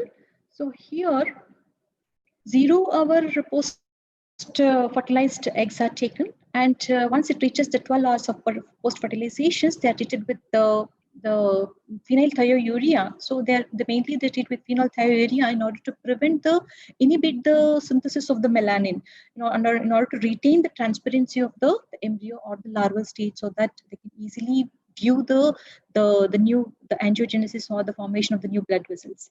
Later, when it reaches second to third DPF stage, the cancer cells will be induced, and then it will be treated with the different concentrations of the drugs, and then the images can be taken and analyzed for angiogenetic properties for the formation of new vasculature. So the same models is applicable even for studying the anti-proliferative activity, or also apoptosis, or even the metastasis as well. So here are some more zebrafish cancer models. So zebrafish cancer, so here is the development of the tumor by both spontaneous mutations or the transgenic method. And here is the transparent zebrafish, which is mainly for evaluating or observing the angiogenetic property. And this is the leukemia model created through overexpression of proto-oncogenes that are misregulated in human disease. So here are some of our research work which we have carried out on zebrafish model. So not exactly here, we have carried out at different places.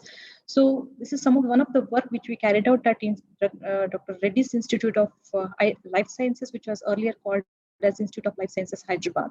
So here we developed, or we can say I standardized one of the model for cell proliferation, angiogenesis, and also apoptosis assay. So the first one is the cell proliferation assay, wherein we used ethidium bromide to induce the cell proliferation in zebrafish assay by SRB assay. So SRB assay is the widely used assay for assessing the cell viability, even in cytotoxicity studies also, and the same SRB assay can also be employed in studying the zebrafish embryos, in cytotoxicity of the zebrafish embryos.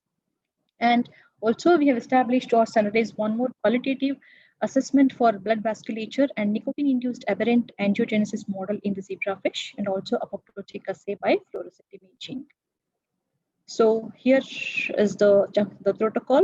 So usually 1 DPF embryos are taken, and the decoronation is done, and then the embryos are seated in the wells and then treated with the different concentration of the drug.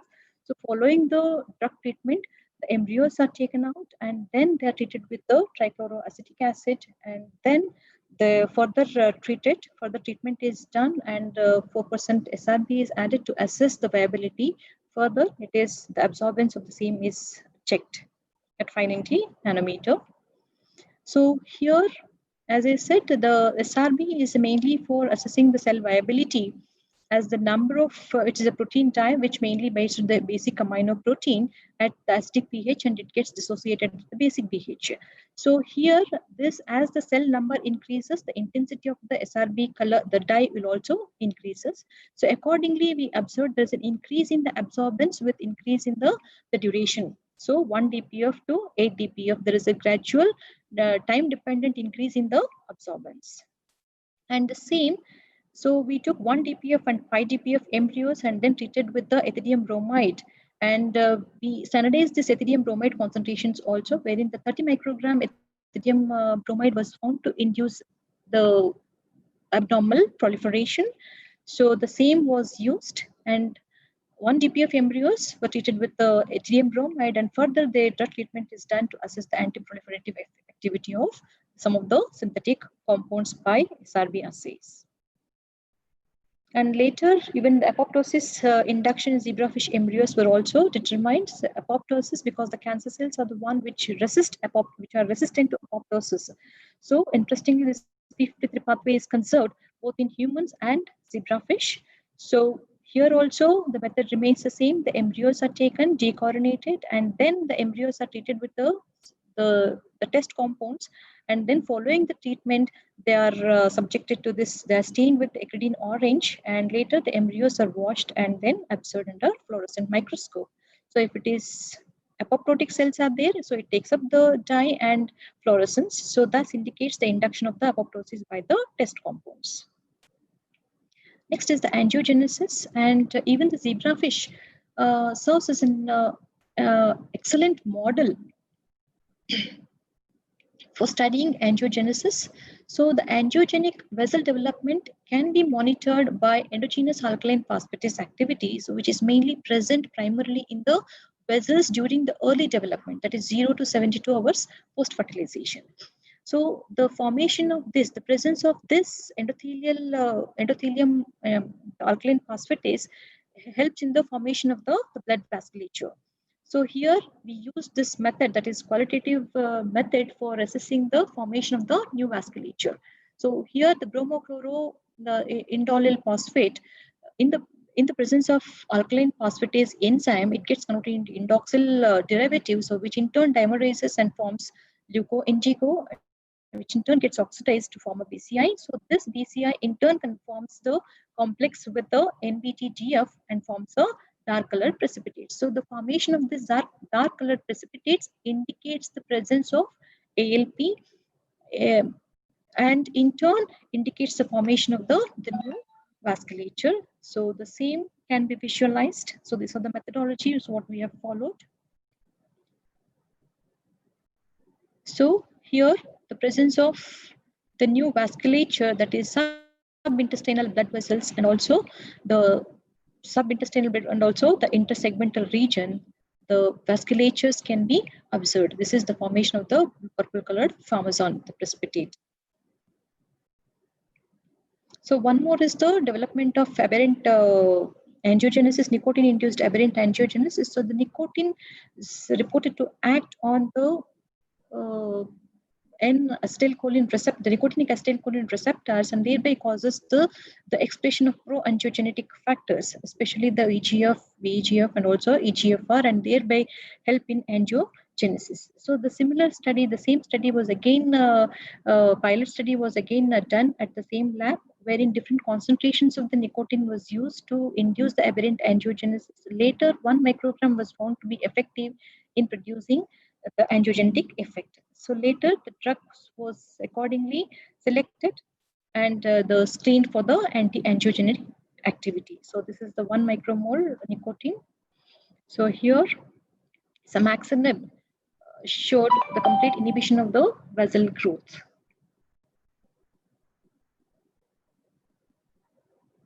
So another study we conducted on the Himalayan product, that is Himusante, immunomodulatory activity. The study was in fact conducted at the preclinical division of Himalaya Drug Company, Bangalore. So here we used adult fish. So it is 3 to 4 months adult fish were used, and they were acclimatized for 15 days. And then day 0, they were randomized into 3 different groups.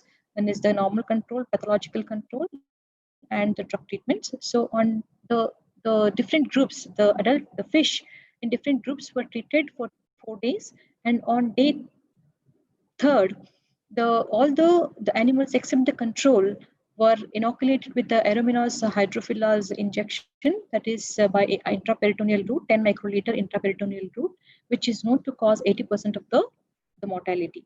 And later, the zebrafish survival dose was assessed, and relative person survival was also noted. And mortality was observed up to 72 hours at an interval of every 6 hours after the bacterial challenge. So the dose which is showing a better survival was further taken for bactericidal and immunomodulatory activity. So wherein we assessed the colony forming units in blood as well as in the kidney at different time points, and also the differential count was also measured, and the expression of interleukins, the cytokines expressions were also done using Western blot. So this is the zebrafish survival time. So here the drug exposure is by the tank method. In fact, we carried out both tank method as well as the oral exposure. So the tank method, both the methods showed almost the same survival rate at the different doses. And the Himusante at 400 mg per liter showed a better survival, and same dose was taken for further studies, that is bactericidal activity and bactericidal activity, wherein CFU, colony forming units in blood as well as in the kidney was assessed. So here also it is significantly reduced in the kidney, that is only at the 12 hours, whereas in the 12th hour in the kidney, both the duration, so it caused significant reduction in the colony forming the colonies. And thereby, it's been shown that zimisante was able to block the multiplication and dissemination of the hydrophila in the zebrafish. So, in fact, the study was already conducted on the mouse model. So, they wanted to confirm they wanted to correlate this with the zebrafish model. So, during that period, one of our students they helped and they carried out this study and standardized this model as well. So this is the WBC count. There is a significant increase in the lymphocyte count and decrease in the neutrophil following the immunosante treatment. And this immunosante significantly reduced all the pro-inflammatory markers and thus showed the better immunomodulatory activity. And the result was exactly correlating with the mouse model. So another study we carried out at Dr. Reddy's Institute of Life Sciences recently, that is last year, wherein we assessed the genotoxic potential of Malmina, which is a herbal mango drink. This was again the sponsored work, the company's work. So here we assessed the embryo lethality test. So initially, before the genotoxicity, to assess the find out the dose for the comet assay. So the dose was found to be 0.78% and 0.156% was found to be cause 20%, less than 20% of toxicity, and hence the same dose was chosen to carry out the comet assay. Since comet assay is also one of the gold standard for assessing the genotoxicity studies, and we are the first to standardize this comet assay on zebrafish even at the Dr. Reddy's Institute of Life Sciences, where one of the students, she worked on that and she standardized this assay on the zebrafish model, zebrafish embryo model. So here also the process remains the same, the protocol remains the same. The cells are taken and the embryos are treated with the different concentrations of the test compounds.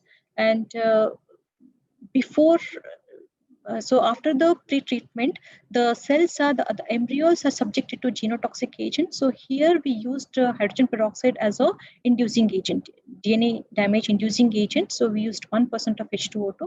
So then the treated cells were again processed for the comet assay, wherein the cells were embedded between the two layers of agarose.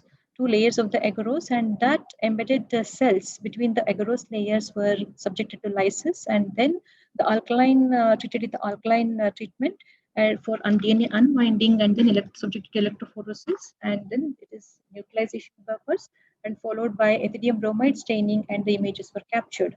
So per slide, we used to calculate count around 100 to 50 to 100 cells per slide, and the captured images were again subjected to image analysis for assessing the extent of tail DNA, head DNA, and the tail movement.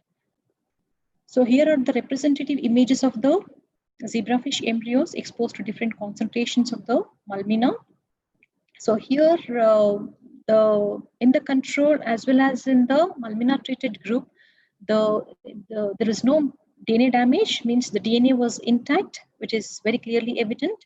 Whereas in case of H2O2, there is the observation of the comet, and since olive time movement is the best indices of measurement of DNA damage, so we calculated the olive time movement, and it's shown that the Malmina is devoid of xenotoxic potential. With this study, we proved that Malmina is devoid of genotoxic potential, and similarly, we have also correlated the same even in the mouse model, wherein we even carried out the micronucleus assay and comet assay to prove the same. So these are some of the studies which we have conducted at different laboratories. So here, since we have only the facility to maintain the animal, adult fish, so we are carrying out only the behavioral studies. So wherein we have standardized rotenone induced PD model in zebrafish. So that is rotenone microgram per liter for 21 days is again known to cause PD, and wherein the locomotor activities are assessed by the tank method, which is in turn connected to the webcam. And similarly, we have even standardized anti-epileptic drug also, that is PTZ induced epilepsy as well. So, and also that tested the anti-epileptic activity of some of the drugs. So that's all about the research works what we have done on zebrafish, and we are this year we are planning to establish a zebrafish facility both for adult fish as well as the embryos. And coming to the limitations or the unresolved questions with respect to zebrafish research are, so we have set many advantages of zebrafish. That is, it is a potential model in testing the safety and efficacy of the compounds. But however, there are some the questions to be addressed. Since the drug exposure is usually by the tank method, it is difficult to predict actually how much drug will be absorbed. Since some of the drugs are absorbed readily and some are absorbed poorly, and drug levels are easily measured directly in the serum or the tissue samples of the mammalian model, but such measurements are more challenging with respect to zebrafish model, which are microscopic, especially in case of high throughput applications. So controlling and quantifying the drug exposure is a challenging task with respect to zebrafish. And next point is producing enough zebrafish to enable truly large scale or high throughput screens. So this is particularly difficult when working with the fragile and inbred transgenic cell lines. And improved methods for mass production and handling of zebrafish embryos will be highly beneficial to the field. So at the end, I would like to conclude that zebrafish model organism can definitely fill the gap in the drug development process.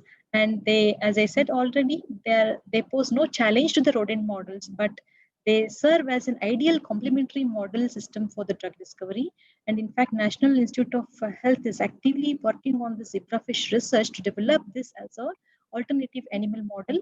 And thus the successful integration of zebrafish with the traditional approaches to drug development will certainly help to realize this vision of medicines that empirically balance the efficacy, toxicity, facilitating the discovery of new class of therapeutics. So with this, I conclude my talk.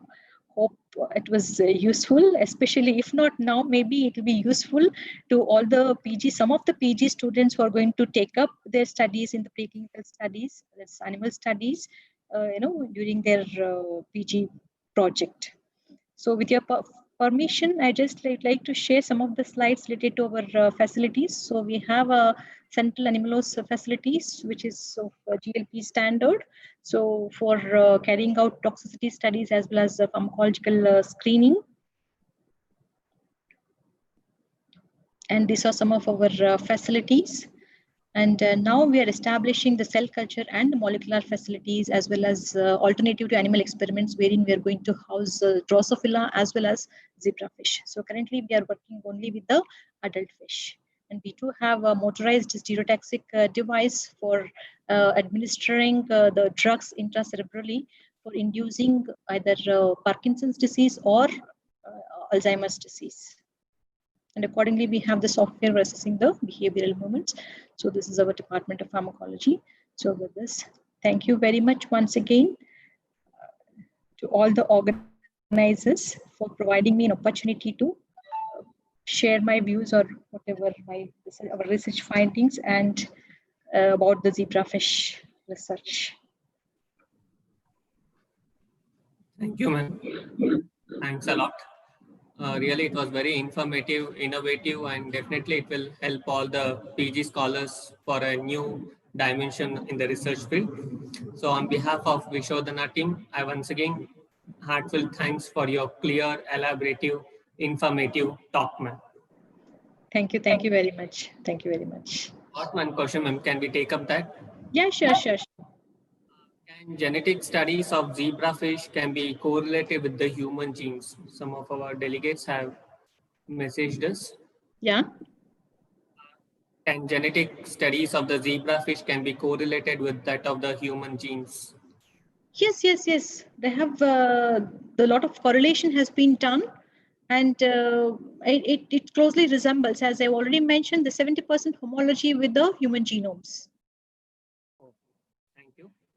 So once again, on behalf of the team Vishodhana from the Department of Dravyaguna and Rashastra, heartfelt thanks for sparing your time and giving this informative talk to us, ma'am.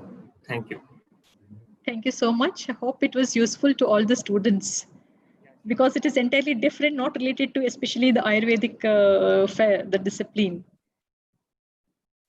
But, for taking up research, it's always useful, ma'am. Like all these days, we used to come approach you for researchers in our Dravyaguna department and all. So some next, the PG scholars can take up any such studies with these. Yes, that was the main intention why I've presented this talk, in order to motivate the students to take up research in this preclinical studies involving zebrafish embryos, because they cannot take up even the in vitro studies also, because they're very expensive, and even the correlation is also not that good. Okay, so zebrafish can serve as a better alternative model in preclinical research, especially for assessing the safety and efficacy of the drugs. Yeah, sure, ma'am. Thank you, ma'am. Thanks a lot. So Thank you next, so our much. PG scholars will definitely think over it. Thank you once Thank you. again. Thank you. Thank you. With this, we come to an end of the scientific sessions of the Vishodhana Day 4. At sharp 2 o'clock, we have our paper presentations. We request all our delegates who are presenting your papers to coordinate with the respective coordinators and to carry out the sessions in a proper way. Thank you once again. Thank you.